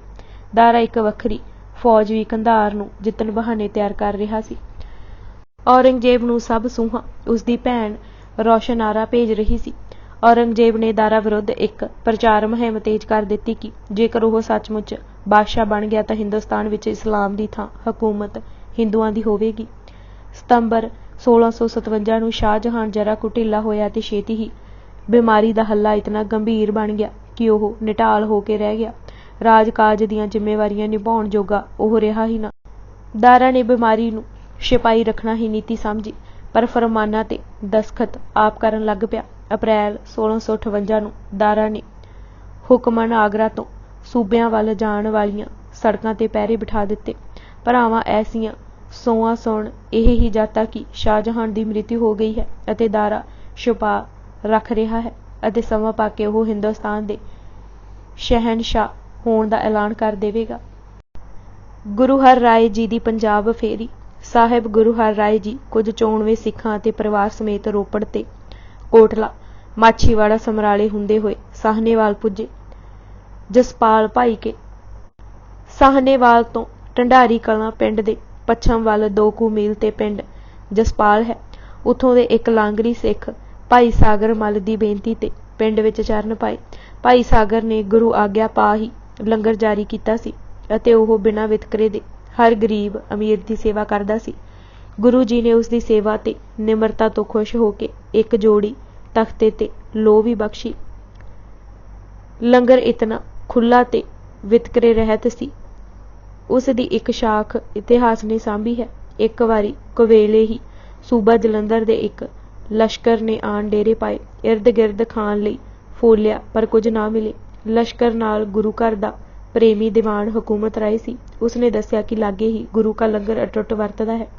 ਸਾਰੀ ਫੌਜ ਨੇ ਪੰਗਤ ਵਿੱਚ ਬੈਠ ਪ੍ਰਸ਼ਾਦਾ ਛਕਿਆ। ਐਸਾ ਪ੍ਰਭਾਵ ਪਿਆ ਕਿ ਜਾਂਦੀ ਵਾਰੀ ਹਕੂਮਤ ਰਾਏ ਦੇ ਕਹਿਣ ਤੇ 2000 ਵਿਗੇ ਜ਼ਮੀਨ ਤੇ ਇੱਕ ਗਰੀਬ ਨਗਰੀ ਪਿੰਡ ਦੇ ਲੰਗਰ ਨਾਉ ਕਰਵਾ ਗਿਆ। ਦੋਸਾਂਝ ਮਸੰਨਾ ਸਤਲੁਜ ਨੂੰ ਬੇੜੀਆਂ ਤੇ ਪਾਰ ਕਰਕੇ ਫਰਾਲਾ ਹੁੰਦੇ ਦੋਸਾਂਝ ਮਸੰਦਾ ਚਰਨ ਪਾਏ। ਉੱਥੇ ਲੋਕਾਂ ਨੂੰ ਸੰਗਤ ਦਾ ਮਹਾਤਮ ਪ੍ਰਭਾਤ ਉੱਠ ਨਾਮ ਜਪਣ ਦੀ ਮਹਿਮਾ ਦੱਸੀ। ਪਲਾਹੀ ਲਾਗੇ ਕਾਸਮ ਬੇਗ ਦਾ ਹੱਲਾ। ਗੁਰੂ ਹਰ ਰਾਏ ਜੀ ਦੇ ਟਿਕਣ ਟਿਕਾਣਿਆਂ ਦੀ ਸ਼ਾਨ ਸ਼ਾਹੀ ਲਸ਼ਕਰਾਂ ਨੂੰ ਮੌਤ ਪਾਉਂਦੀ ਸੀ। ਆਪ ਜੀ ਇੱਕ ਥਾਂ ਟਿਕਾਣਾ ਕਰਕੇ ਪ੍ਰਚਾਰ ਹਿੱਤ ਲਾਗਲੇ ਪਿੰਡਾਂ ਦੀਆਂ ਸਦਰਾਂ ਪੂਰਨ ਕਰ ਚਲੇ ਜਾਂਦੇ ਸਨ। ਪਲਾਹੀ ਫਗਵਾੜੇ ਤੋਂ 3 ਮੀਲ ਉੱਤਰ ਵੱਲ ਹੈ। ਡੇਰਾ ਕੀਤਾ ਹੋਇਆ ਸੀ ਕਿ ਮੁਖੱਲਸ ਖਾਨ ਦੇ ਪੋਤਰਿਆਂ ਕਾਸਮ ਬੇਗ ਅਤੇ ਉਮਰ ਹਯਾਤ ਖਾਨ ਨੇ ਮੌਕਾ ਤਾੜ ਮਹਾਰਾਜ ਦੇ ਮਹਿਲ ਜਿੱਥੇ ਠਹਿਰੇ ਸਨ ਹੱਲਾ ਬੋਲ ਦਿੱਤਾ। ਜਿਸ ਦਿਨ ਤੋਂ ਗੋਰਾ ਨੇ ਨਾਈ ਜੱਸੇ ਦਾ ਗੁੱਸੇ ਵਿੱਚ ਕਤਲ ਕੀਤਾ ਸੀ, ਉਹ ਪਛਤਾਵੇ ਦੀ ਹਾਲਤ ਵਿੱਚ ਗੁਰੂ ਜੀ ਦੇ ਕੈਂਪ ਦੇ ਨੇੜੇ ਹੀ ਆਪਣੇ ਸਾਥੀ ਸਵਾਰਾਂ ਸਮੇਤ ਲਾਗੇ ਲਾਗੇ ਰਹਿੰਦਾ ਸੀ ਤਾਂ ਕਿ ਕੋਈ ਗੁਰੂ ਜੀ ਵੱਲ ਮੰਦੀ ਭਾਵਨਾ ਕਰਕੇ ਹੱਲਾ ਨਾ ਕਰੇ। ਪੂਰੀ ਪਹਿਰੇਦਾਰੀ ਰੱਖਦਾ ਸੀ। ਜਿਸ ਮੌਕੇ ਦੀ ਭਾਲ ਵਿੱਚ ਸੀ ਉਸ ਨੂੰ ਮਿਲ ਗਿਆ। ਮੁਗਲਾਂ ਦੀਆਂ ਫੌਜਾਂ ਨੂੰ ਜੋ ਗੁਰੂ ਡੇਰਿਆਂ ਤੇ ਹੱਲਾ ਕਰਨ ਨੂੰ ਉਠਾਈਆਂ ਸਨ ਕਰਾਰੀ ਹਾਰ ਦਿੱਤੀ। ਮਹਾਰਾਜ ਨੇ ਖੇਮਾ ਦਿੱਤੀ ਪਰ ਉਸ ਸਜ਼ਾ ਦਾ ਭਾਗੀ ਹੋਣ ਦੀ ਹੀ ਇੱਛਾ ਪ੍ਰਗਟਾਈ। ਹਦੀਆਬਾਦ ਫਗਵਾੜਾ ਲਾਗੇ ਪੁਰਾਣਾ ਨਗਰ ਤਕੀਆਬਾਦ ਸੀ ਜਿਸ ਨੂੰ ਹੁਣ ਹਦੀਆਬਾਦ ਕਹਿੰਦੇ ਹਨ। ਫਗਵਾੜਾ ਇਸੇ ਦੀ ਜੂਹ ਵਿੱਚ ਸੀ। ਸੰਗਤਾਂ ਦੇ ਪ੍ਰੇਮ ਕਰ ਗੁਰੂ ਜੀ ਉੱਥੇ ਆਏ। ਗੁਰੂ ਜੀ ਆਪੂ ਜਲ ਛਕਾਉਂਦੇ ਅਤੇ ਸੰਗਤਾਂ ਦੀ ਸੇਵਾ ਕਰਦੇ। ਫਗਵਾੜੇ ਗੁਰੂ ਜੀ ਦਾ ਆਉਣਾ ਸੁਣ ਸੰਗਤਾਂ ਤਾਂ ਉਮੜ ਪਈਆਂ ਪਰ ਚੌਧਰੀ ਚੂਹੜ ਮੱਲ ਆਪਣੇ ਚੌਧਰੀ ਪੁਣੇ ਦੇ ਹੰਕਾਰ ਵਿੱਚ ਮੱਤਿਆ ਦਰਸ਼ਨਾਂ ਨੂੰ ਨਾ ਆਇਆ। ਮਹਾਰਾਜ ਨੇ ਕਿਹਾ, ਚੌਧਰੀ ਰਾਏ ਸਦਾਈਏ ਜਲ ਬਲੀਏ ਅਭਿਮਾਨ। ਇਹ ਬਚਨ ਆਖ ਕੇ ਆਪ ਜੀ ਉੱਥੋਂ ਕਰਤਾਰਪੁਰ ਵੱਲ ਚੱਲ ਪਏ। ਇਹ ਬਚਨ ਜਦ ਭਾਈ ਸੰਤੂ ਜੀ ਲੋਹਾਰ ਨੇ ਸੁਣੇ ਤਾਂ ਉਹ ਖਿਮਾ ਲੈਣ ਲਈ ਘੋੜੇ ਨਾਲ ਹੀ ਮੀਲ ਤੱਕ ਟੁਰਦਾ ਆਇਆ। ਭਾਈ ਸੰਤੂ ਦੀ ਨਿਮਰਤਾ ਦੇਖ ਆਪ ਜੀ ਘੋੜੀ ਤੋਂ ਉਤਰੇ। ਉਸ ਨੂੰ ਲੋਕ ਸੁਖੀਏ ਪਰ ਲੋਕ ਸੁਹੇਲੇ ਦੀ ਅਸੀਸ ਦਿੱਤੀ। ਭਾਈ ਸੰਤੂ ਜੀ ਨੇ ਚੌਧਰੀ ਨੂੰ ਵੀ ਖਿਮਾ ਪ੍ਰਦਾਨ ਕਰਨ ਦੀ ਬੇਨਤੀ ਕੀਤੀ। ਆਪ ਜੀ ਨੇ ਕਿਹਾ, ਤੇਰੇ ਪਿੱਛੇ ਉਸ ਦਾ ਵੀ ਭਲਾ ਹੋਵੇਗਾ। ਚੌਧਰੀ ਨੂੰ ਸੁਮਤ ਆਈ ਅਤੇ ਉਹ ਵੀ ਚਰਨੀ ਆਣ ਡੱਠਾ। ਕਰਤਾਰਪੁਰ ਆਪ ਜੀ ਨੇ ਇਸ ਵਾਰੀ ਕੁਝ ਚਿਰ ਹੀ ਟਿਕਾਣਾ ਕੀਤਾ। ਧੀਰਮਲ ਦੇ ਚੁੱਕੇ ਚੁਕਾਏ ਜਦ ਬ੍ਰਾਹਮਣ ਨੇ ਆਪਣੇ ਮੋਏ ਪੁੱਤਰ ਨੂੰ ਜਵਾਲਣ ਲਈ ਫਰਿਆਦ ਕੀਤੀ ਤਾਂ ਕਿਸੇ ਨੂੰ ਪਰਉਪਕਾਰ ਹਿੱਤ ਜਾਨ ਵਾਰਨ ਦੀ ਗੱਲ ਕਹੀ। ਭਾਈ ਭਗਤੂ ਜੀ ਦੇ ਦੂਜੇ ਪੁੱਤਰ ਜੀਵਨ ਨੇ ਜਾਨ ਵਾਰ ਪਰਉਪਕਾਰ ਦੇ ਨਵੇਂ ਪੂਰਨੇ ਪਾਏ। ਬਾਬਾ ਬਕਾਲਾ ਗੁਰੂ ਤੇਗ ਬਹਾਦਰ ਜੀ ਉਸ ਸਮੇਂ ਬਾਬਾ ਬਕਾਲਾ ਭਾਈ ਮਹਿਰਾ ਜੀ ਦੇ ਘਰ ਗੁਰੂ ਹਰਗੋਬਿੰਦ ਜੀ ਦੀ ਆਗਿਆ ਪਾ ਆ ਗਏ ਸਨ। ਉਹਨਾਂ ਬੜਾ ਆਦਰ ਦਿੱਤਾ। ਗੁਰੂ ਤੇਗ ਬਹਾਦਰ ਜੀ ਦੀ ਬਾਬਾ ਬਕਾਲਾ ਵਿਖੇ ਨਿਤਕਾਰ ਬਾਰੇ ਸਿੱਖ ਇਤਿਹਾਸ ਨੇ ਲਿਖਿਆ ਹੈ ਕਿ ਉਹ ਅੰਮ੍ਰਿਤ ਵੇਲੇ ਉੱਠਦੇ, ਕੀਰਤਨ ਕਰਦੇ ਅਤੇ ਦਿਹਾੜੀ ਕਿਰਤ ਕਰਕੇ ਗੁਜਰਾਨ ਕਰਦੇ। ਕਿਸੇ ਦੀ ਭੇਟਾ ਸਵੀਕਾਰ ਨਾ ਕਰਦੇ। ਜੋ ਕੋਈ ਭੇਟਾ ਗੁਰੂ ਪੁੱਤਰ ਜਾਣ ਰੱਖ ਜਾਂਦਾ ਉਹ ਉਸੇ ਸਮੇਂ ਹੀ ਵੰਡ ਦਿੰਦੇ। ਮਹਿਮਾ ਪ੍ਰਕਾਸ਼ ਨੇ ਲਿਖਿਆ ਹੈ ਕਿ ਬਾਬਾ ਬਕਾਲਾ ਵਿਖੇ ਗੁਰੂ ਤੇਗ ਬਹਾਦਰ ਆ ਟਿਕੇ। ਬਹੁਤ ਘੱਟ ਮਿਲਦੇ। ਲੋਕੀ ਦਰਸ਼ਨਾਂ ਦੀ ਸਿੱਕ ਲੈ ਕੇ ਆਉਂਦੇ ਪਰ ਆਪ ਜੀ ਕਿਸੇ ਨੂੰ ਘੱਟ ਹੀ ਦਰਸ਼ਨ ਦਿੰਦੇ। शिकार भी खेडਣ ਲਈ ਜਾਂਦੇ ਤਾਂ ਕਿ ਕੋਈ ਆ ਕੇ ਤੰਗ ਨਾ ਕਰੇ। जब कब शिकार प्रभ जावे, नहीं लहे समा को दर्शन पावे। आप जी ਕਿਹਾ ਕਰਦੇ ਸਨ, ਦੁਨੀਆ ਦੀ ਅਸਲੀਅਤ ਉਸਦੇ ਅਸਲੇ ਦੁੱਖ ਵਿੱਚ ਜਾਏ ਬਗੈਰ ਕੋਈ ਕਿਵੇਂ ਪਾ ਸਕਦਾ ਹੈ। ਵਾਹਿਗੁਰੂ ਦੁੱਖ ਦੇ ਕੇ ਅਸਲੇ ਦੀ ਸੋਝੀ ਦਿੰਦਾ ਹੈ। ਸਾਡੇ ਲਈ ਪੂਰਨੀ ਕੁਝ ਚਿਰ ਬਾਬਾ ਬਕਾਲਾ ਵਿਖੇ ਟਿਕ ਗੁਰੂ ਹਰ ਰਾਏ ਜੀ ਉੱਥੋਂ ਖਡੂਰ ਸਾਹਿਬ ਆਏ। ਜਿਵੇਂ ਕੋਈ ਕਿਤਨਾ ਪੜ੍ਹਿਆ ਜਾਵੇ, ਜਦ ਦੂਜੇ ਨੂੰ ਅੱਖਰੀ ਵਿੱਦਿਆ ਦੇਣੀ ਹੁੰਦੀ ਹੈ, ਪਹਿਲਾਂ 35 ਅੱਖਰੀ ਦੇ ਪੂਰਨੇ ਹੱਥੀਂ ਪਾ ਕੇ ਦਿੰਦਾ ਹੈ। ਉਸ 'ਤੇ ਹੀ ਵਿਦਿਆਰਥੀ ਲਿਖਦਾ ਲਿਖਦਾ ਹੱਥ ਪਕਾ ਲੈਂਦਾ ਹੈ ਅਤੇ ਗਿਆਨ ਦੀ ਸੋਝੀ ਹੋ ਜਾਂਦੀ ਹੈ। ਇਸ ਯਾਤਰਾ 'ਤੇ ਗੁਰੂ ਹਰ ਰਾਏ ਜੀ ਲੰਗਰ ਵਿੱਚ ਬੈਠ ਹੀ ਪ੍ਰਸ਼ਾਦ ਪਾਉਂਦੇ, ਭੁੰਜੇ ਹੀ ਸੌਂਦੇ ਤਾਂ ਕਿ ਯਾਤਰਾ ਕਰਨ ਵਾਲੇ ਖੋਹੀ ਵਿੱਚ ਕਦੇ ਨਾ ਪੈਣ। ਚੰਗੇ ਭੋਜਨ, ਅੱਛੇ ਵਸਤਰ, ਵੱਖਰੇ ਕਮਰਿਆਂ ਦੀ ਦੌੜ ਭੱਜ ਵਿੱਚ ਹੀ ਨਾ ਪਏ ਰਹਿਣ। ਭੁਮਾਸਣ ਸੈਣ ਦਿਆਲ ਤਾਂ ਕੀਆ। ਜਿੱਥੇ ਗੁਰੂ ਅੰਗਦ ਦੇਵ ਜੀ ਦਾ ਟਿਕਾਣਾ ਸੀ, ਉੱਥੇ ਬੈਠ ਸੰਗਤਾਂ ਸਮੇਤ ਕੀਰਤਨ ਕੀਤਾ। ਉਸ ਥਾਂ ਦੀ ਚਰਨ ਧੂੜ ਮੱਥੇ ਲਗਾਈ। ਫਿਰ ਆਦਰ ਨਾਲ ਗੁਰੂ ਅੰਗਦ ਦੇਵ ਜੀ ਦੀ ਸੰਤਾਨ ਦੇ ਮੁਖੀਆਂ ਨੂੰ ਬੁਲਾ ਕੇ ਆਦਰ ਦਿੱਤਾ, ਸਰੂਪਾਂ ਅਤੇ ਭਟਾਵਾਂ ਦਿੱਤੀਆਂ ਅਤੇ ਫਿਰ ਗਲੇ ਲਗਾਇਆ। ਖਡੂਰ ਸਾਹਿਬ ਸਦਾ ਲੰਗਰ ਚਲਾਉਣ ਦੇ ਪ੍ਰਬੰਧ ਵੀ ਕੀਤੇ। ਗੋਇੰਦਵਾਲ ਪੁੱਜ ਕੇ ਪਹਿਲਾਂ ਸਿੱਧੇ ਸੰਗਤਾਂ ਸਮੇਤ ਬੌਲੀ ਸਾਹਿਬ ਦਾ ਇਸ਼ਨਾਨ ਕੀਤਾ। ਫਿਰ ਕੀਰਤਨ ਕਰਦੇ ਹੀ ਚੁਬਾਰਾ ਸਾਹਿਬ ਗਏ। ਪਹਿਲੀ ਪੌੜੀ ਤੇ ਸੀਸ ਨਿਵਾ ਧੂੜ ਮੱਥੇ ਲਗਾਈ ਅਤੇ ਫਰਮਾਇਆ ਕਿ ਇਹ ਚਰਨ ਧੂੜ ਕਲਿਆਣਕਾਰੀ ਹੈ। ਇਹ ਚਰਨ ਧੂੜ ਕਿਰਤਾਰਥ ਰੂਪੇ। ਅਤੇ ਕੁਝ ਚਿਰ ਚੁਬਾਰਾ ਸਾਹਿਬ ਟਿਕ ਗੁਰੂ ਅਮਰਦਾਸ ਜੀ ਦੀ ਮਹਿਮਾ ਕਰਦੇ ਰਹੇ। ਅਟੁੱਟ ਲੰਗਰ ਚਲਾ ਦਿੱਤੇ। ਦੀਵਾਨ ਸਜਦੇ ਤੇ ਕੀਰਤਨ ਹੁੰਦੇ। ਗੁਰੂ ਅਮਰਦਾਸ ਜੀ ਦੀ ਸੰਤਾਨ ਨੇ ਵੀ ਬੜਾ ਆਦਰ ਦਿੱਤਾ ਅਤੇ ਆਪ ਜੀ ਨੇ ਵੀ ਗੁਰੂ ਸੰਤਾਨ ਨੂੰ ਵਡੇਰੇ ਜਾਣ ਸਰੋਪੇ ਦੀਆਂ ਬਖਸ਼ਿਸ਼ਾਂ ਕੀਤੀਆਂ। ਸੰਗਤਾਂ ਦਾ ਚਾਅ ਥੰਮਿਆ ਨਹੀਂ ਸੀ ਜਾਂਦਾ। ਦਾਰਾ ਸਤਿਗੁਰ ਮਿਲਾਪ। ਉਧਰ ਆਗਰੇ ਵਿੱਚ ਹਾਲਾਤ ਨੇ ਇਤਨੀ ਛੇਤੀ ਪਲਟਾ ਖਾਧਾ ਕਿ ਦਾਰਾ ਦੇ ਸਾਰੇ ਮਨਸੂਬੇ ਮਿੱਟੀ ਵਿੱਚ ਮਿਲ ਗਏ। ਅਪ੍ਰੈਲ 1658 ਵਿੱਚ ਦਾਰਾ ਨੇ ਆਗਰੇ ਨੂੰ ਜਾਣ ਵਾਲੇ ਰਾਹ ਬੰਦ ਕਰ ਦਿੱਤੇ ਸਨ ਤਾਂ ਮੁਰਾਦ ਨੇ ਗੁਜਰਾਤ ਵਿਖੇ ਬਾਦਸ਼ਾਹ ਹੋਣ ਦਾ ਐਲਾਨ ਕਰ ਦਿੱਤਾ। ਸੁਜਾ ਨੇ ਵੀ ਆਪਣੇ ਨਾਮ ਦਾ ਖਤਬਾ ਬੰਗਾਲ ਵਿਖੇ ਪੜਵਾ ਲਿਆ। ਔਰੰਗਜ਼ੇਬ ਨੇ ਮੁਰਾਦ ਨੂੰ ਇਹ ਕਹਿ ਕੇ ਗੰਢਿਆ ਕਿ ਉਸ ਨੂੰ ਰਾਜ ਦਾ ਕੋਈ ਲਾਲਚ ਨਹੀਂ, ਫਿਕਰ ਹੈ ਹਿੰਦੁਸਤਾਨ ਵਿੱਚ ਇਸਲਾਮੀ ਰੌਬ ਹੀ ਨਾ ਮੁੱਕ ਜਾਏ। ਇਕੱਠੇ ਹੋ ਦਾਰਾ ਨੂੰ ਹਰਾ ਲਈਏ।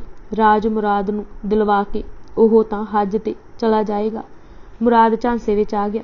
ਸਾਂਝੀਆਂ ਫੌਜਾਂ ਦਾ ਮਾਰਚ ਆਗਰੇ ਵੱਲ ਆਰੰਭ ਹੋ ਗਿਆ। ਧਰਮੱਤ ਦੇ ਸਥਾਨ 'ਤੇ ਦਾਰਾ ਦੇ ਭੇਜੇ ਰਾਜਾ ਜਸਵੰਤ ਸਿੰਘ ਅਤੇ ਕਾਸਮ ਖਾਨ ਨੇ ਰੋਕਣਾ ਚਾਹਿਆ, ਪਰ ਉਹਨਾਂ ਦੋਵਾਂ ਨੂੰ ਮੂੰਹ ਦੀ ਖਾਣੀ ਪਈ। ਸੁਜਾ ਵੀ ਫੌਜਾਂ ਲੈ ਕੇ ਆਗਰੇ ਵੱਲ ਵਧਿਆ। ਸੁਲੇਮਾਨ ਸ਼ਿਕੋਹ ਨੇ ਉਸ ਨੂੰ ਬਨਾਰਸ ਵਿਖੇ ਹਾਰ ਦਿੱਤੀ। ਸੁਜਾ ਤਾਂ ਉੱਥੋਂ ਹੀ ਵਾਪਸ ਬੰਗਾਲ ਮੁੜ ਆਇਆ। ਸ਼ਾਮੂਗੜ੍ਹ ਦੇ ਸਥਾਨ 'ਤੇ ਦਾਰਾ ਆਪੂ ਮੁਰਾਦ ਅਤੇ ਔਰੰਗਜ਼ੇਬ ਦੀਆਂ ਫੌਜਾਂ ਦਾ ਟਾਕਰਾ ਕਰਨ ਲਈ ਆਇਆ। ਸ਼ਾਮੂਗੜ੍ਹ ਆਗਰੇ ਤੋਂ ਪੂਰਬ ਵੱਲ 10 ਮੀਲ 'ਤੇ ਨਿੱਕਾ ਜਿਹਾ ਪਿੰਡ ਹੈ। ਜਿੱਤ ਹੋ ਜਾਣੀ ਸੀ, ਪਰ ਆਪਣੇ ਵੱਲੋਂ ਫੁਰਤੀ ਦਿਖਾਉਂਦੇ ਦਾਰਾ ਨੇ ਹਾਥੀ ਛੱਡ ਘੋੜਾ ਪਕੜ ਲਿਆ।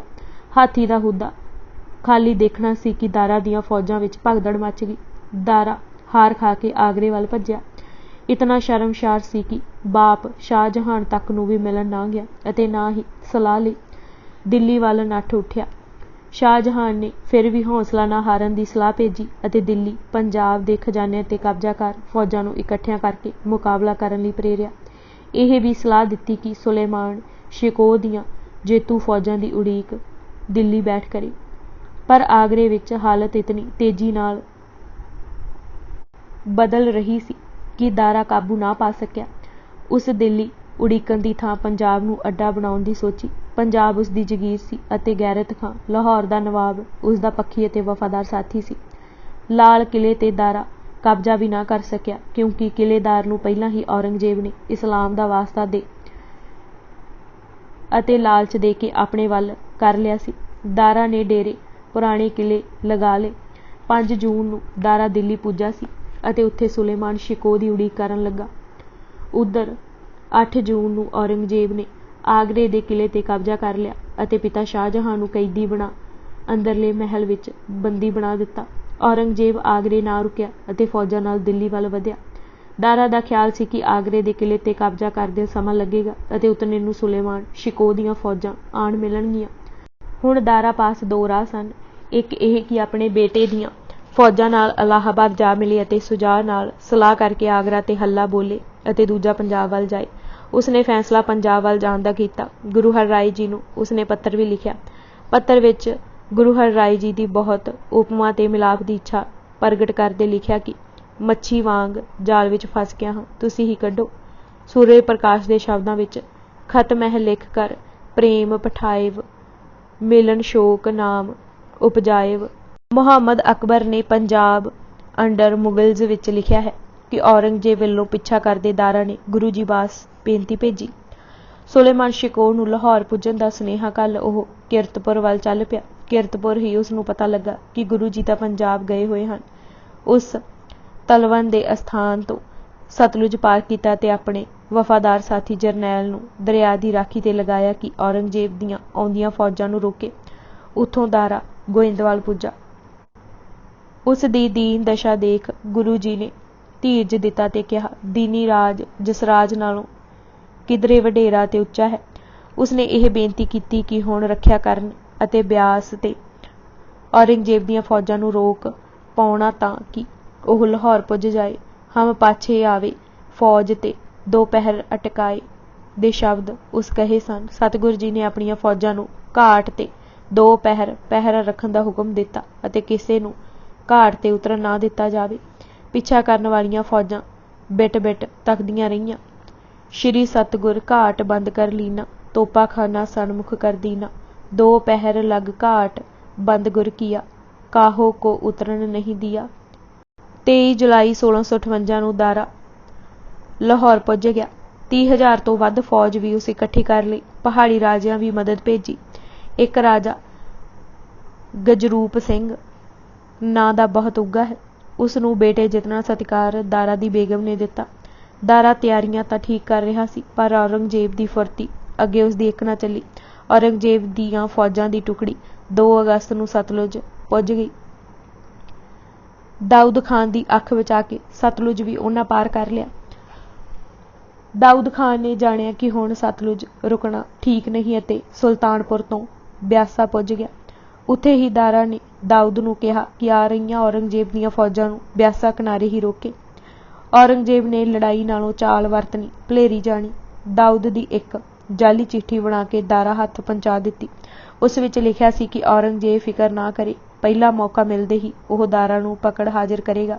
ਦਾਰਾ ਸ਼ੱਕੀ ਹੋ ਗਿਆ, ਲਾਹੌਰ ਨਾ ਟਿਕਿਆ। ਰਾਵੀ ਵੀ ਲੰਗਾ ਦੇ ਪੁੱਤਰ ਸਿਕੰਦਰ ਨੇ ਗੁਰੂ ਜੀ ਦੀ ਆਗਿਆ ਨਾਲ ਪਾਰ ਕਰਵਾ ਦਿੱਤਾ। ਉੱਥੋਂ ਉਹ ਮੁਲਤਾਨ ਵੱਲ ਚਲਾ ਗਿਆ, ਕਿਉਂਕਿ ਕਾਬਲ ਦੇ ਨਵਾਬ ਮਹਾਬਤ ਖਾਨ ਨੇ ਮਦਦ ਦੇਣ ਤੋਂ ਇਨਕਾਰ ਕਰ ਦਿੱਤਾ ਸੀ। ਔਰੰਗਜ਼ੇਬ ਰੋਪੜ ਰੁਕਿਆ ਹੋਇਆ ਸੀ। ਉੱਥੋਂ ਹੀ ਉਸ ਨੂੰ ਖਬਰ ਪੁੱਜੀ ਕਿ ਦਾਰਾ ਲਾਹੌਰ ਛੱਡ ਭੱਜ ਉੱਠਿਆ ਹੈ। ਖਲੀਲ ਉਲਾਹਾ ਖਾਨ ਉਸ ਵੇਲੇ ਗੜ੍ਹ ਸ਼ੰਕਰ ਆਇਆ ਸੀ। ਤਾਹਰ ਖਾਨ ਨੂੰ ਉਸ ਪਾਸ ਭੇਜਿਆ ਕਿ ਲਾਹੌਰ ਛੇਤੀ ਪੁੱਜ ਕੇ ਖਜ਼ਾਨੇ ਨੂੰ ਲੁੱਟਣ ਤੋਂ ਬਚਾਏ। ਔਰੰਗਜ਼ੇਬ ਆਪੂ ਮੁਲਤਾਨ ਵੱਲ ਚੱਲ ਪਿਆ ਤਾਂ ਕਿ ਦਾਰਾ ਛੇਤੀ ਪਕੜਿਆ ਜਾ ਸਕੇ।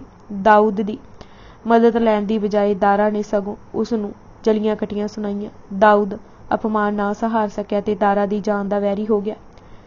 ਸਿੰਧ ਵਿੱਚ ਦਾਰਾ ਬੇਘਰ ਫਿਰ ਰਿਹਾ ਸੀ ਅਤੇ ਨਾਦਰਾ ਬੇਗਮ ਦੀ ਮੌਤ ਵੀ ਹੋ ਗਈ ਸੀ। ਜਿਸ ਸਿੰਧ ਦੇ ਇੱਕ ਸਰਦਾਰ ਮਲਕ ਜੀਵਨ ਪਾਸ ਉਹ ਜੂਨਾ ਨਗਰ ਰਹਿ ਰਿਹਾ ਸੀ, ਉਸਨੇ ਹੀ ਦਾਰਾ ਅਤੇ ਉਸਦੇ ਪੁੱਤਰਾਂ ਨੂੰ ਪਕੜ ਬੇੜੀਆਂ ਵਿੱਚ ਜਕੜ ਦਿੱਲੀ ਪੇਸ਼ ਕੀਤਾ। ਕਹਿੰਦੇ ਹਨ ਕਿ ਦਾਰਾ ਨੇ ਔਰੰਗਜ਼ੇਬ ਨੂੰ ਤਖਤ ਮੁਬਾਰਕ ਤੱਕ ਕਿਹਾ, ਪਰ ਉਸਨੇ ਇਹ ਕਹਿ ਕੇ ਕਤਲ ਕਰਵਾਇਆ ਕਿ ਐਸੇ ਬੇਦੀਨ ਜਿਸਨੇ ਆਪਣੀਆਂ ਲਿਖਤਾਂ ਵਿੱਚ ਕੁਫਰ ਅਤੇ ਇਸਲਾਮ ਨੂੰ ਜੁੜਵੇਂ ਭਰਾ ਲਿਖਿਆ ਹੈ ਦਾ ਕਤਲ ਕਰਨਾ ਸਵਾਬ ਹੈ। ਔਰੰਗਜ਼ੇਬ ਨੇ ਸਿਰ ਕੱਟਣ ਦਾ ਹੁਕਮ ਦਿੱਤਾ ਅਤੇ ਫਿਰ ਮੁਰਾਦ ਨੂੰ ਵੀ ਧੋਖੇ ਨਾਲ ਮਰਵਾ ਤਖਤ ਦਾ ਮਾਲਕ ਬਣ ਗਿਆ। ਗੁਰੂ ਹਰਿਰਾਏ ਜੀ ਦਾ ਅੰਮ੍ਰਿਤਸਰ ਪਧਾਰਨਾ। ਗੋਇੰਦਵਾਲ ਤੋਂ ਗੁਰੂ ਜੀ ਤਰਨਤਾਰਨ ਹੁੰਦੇ ਹੋਏ ਸ਼੍ਰੀ ਅੰਮ੍ਰਿਤਸਰ ਆਏ। ਹਰਜੀਤ ਜਿਸ ਨੇ ਦਰਬਾਰ ਸਾਹਿਬ ਤੇ ਕਬਜ਼ਾ ਕੀਤਾ ਹੋਇਆ ਸੀ, ਛੱਡ ਕੇ ਹੇਹਰੀ ਚਲਾ ਗਿਆ। ਮਹਾਰਾਜ ਨੇ ਦਰਬਾਰ ਸਾਹਿਬ ਦੀ ਮਰਿਆਦਾ ਬੱਧੀ ਅਤੇ 8 ਪਹਿਰ ਕੀਰਤਨ ਦਾ ਹੁਕਮ ਦਿੱਤਾ। ਅਕਾਲ ਤਖਤ ਦੀਵਾਨ ਸਜਾਏ। ਕੁਝ ਦਿਨ ਅੰਮ੍ਰਿਤਸਰ ਟਿਕਾਣੇ ਕਰ ਲਾਹੌਰ, ਡੇਹਰਾ ਸਾਹਿਬ, ਚੂਨਾ ਮੰਡੀ, ਲਾਹੌਰ ਅਤੇ ਮੁਜੰਗੀ ਹੋ ਨਨਕਾਣਾ ਸਾਹਿਬ ਪੁੱਜੇ। ਨਨਕਾਣਾ ਸਾਹਿਬ ਜਨਮ ਸਥਾਨ ਪੁੱਜ ਕੇ ਅਤ ਦੀ ਸ਼ਰਧਾ ਗੁਰੂ ਹਰਿਰਾਏ ਜੀ ਨੇ ਦਰਸਾਈ। ਸੰਗਤਾਂ ਦੇਖ ਹੈਰਾਨ ਹੋ ਰਹੀਆਂ ਸਨ ਕਿ ਗੁਰੂ ਨਾਨਕ ਦੇਵ ਜੀ ਦਾ ਭਾਵੇਂ ਉਹ ਜ਼ਾਹਰੀ ਰੂਪ ਸਨ, ਪਰ ਸ਼ਰਧਾ ਸਿੱਖਾਂ ਵਾਂਗ ਹੀ ਦਰਸਾ ਰਹੇ ਸਨ। ਇੱਥੋਂ तक कि आप जी ने अपने खंडे ते जो हुण करतारपुर पिया है श्री गुरु नानक देव जी सहाय ही लिखवाया। संगतां समेत क्यारा साहिब तंबू साहिब दर्शना हित पधारे। ननकाणा साहिब 3 हफ्ते रुके। उत्थों चूहड़काणा करतारपुर हुंदे बाबे दी बेर सियालकोट आए। भाई हकीकत राय दे दादा जी नूं उपदेश। सियालकोट तो ही गलोटियां खुरद भाई नंद लाल जी पुरी दी शरदा देख आए। आप जी संगतां नूं नाम जपण सेवा करन अते अमृत वेला ना खुंझाउण दा उपदेश दे रहे सन। दीवान दी समाप्ति उपरंत नंद लाल जी ने पासा बेनती की कि आप जी दे हुक्मां ते तुरदे हां पर जीवन धर्मी नहीं बनदा, कोई अचेचा खास उपदेश दिओ। आप जी ने कहा उपदेश 4 वर्ना को साझा ही है, फिर भी जद तुसी उचेचे उपदेश की जाचना करते हो तो 3 बातां जिंदगी भर करते रहना घर धर्मी कहलाएगा। 1 केस नहीं कटाने, दूजे तंबाकू नहीं सेवना, तीजे टोपी कदे नहीं पहननी। भाई जी ने यह उपदेश पल्ले बन लए। इन्हां दे ही पोतरे भाई हकीकत राय जी ने जिन्हां धर्म तो जानवार दित्ती पर धर्म नूं आंच ना आउण दित्ती। कश्मीर पियाना सियालकोट तो आप जी चपगढ़ आए। उत्थे जद संगतां ने बेनती की कि सारे नगर एक ही खूह है तां ओह भी उत्थे जिथे पशु आदि नहीं जा सकते। महाराज ने उत्थे नेजा धरती ते ही इस जोर नाल मारिया कि जल वह तुरिया। हुण भी जल पी अनेकां अपनी प्यास बुझा रहे हैं। उत्थों जम्मू अते कश्मीर भी पुजे सन। कई थावां ते उन्हां वल्लों बनवाए खूहां दे निशान हैं जिन्हां ते चाह गुरु हर राय जी उकरिया है। कश्मीर बहुत देर नहीं टिके क्योंकि हालात मंग कर रहे सन कि छेती किरतपुर पुज्या जाए। औरंगजेब ने मुलाणियां नूं जर नाल खरीद जुल्मां दा चक्कर चला दिता सी। अज असीं निरभौ निर्वैर जीवनी गुरु हर राय जी किताब दे 116 पन्ने पढ़ चुके हाँ। बाकी दी किताब असीं अगले भाग विच पढ़ांगे। वाहिगुरू जी का खालसा वाहिगुरू जी की फतेह।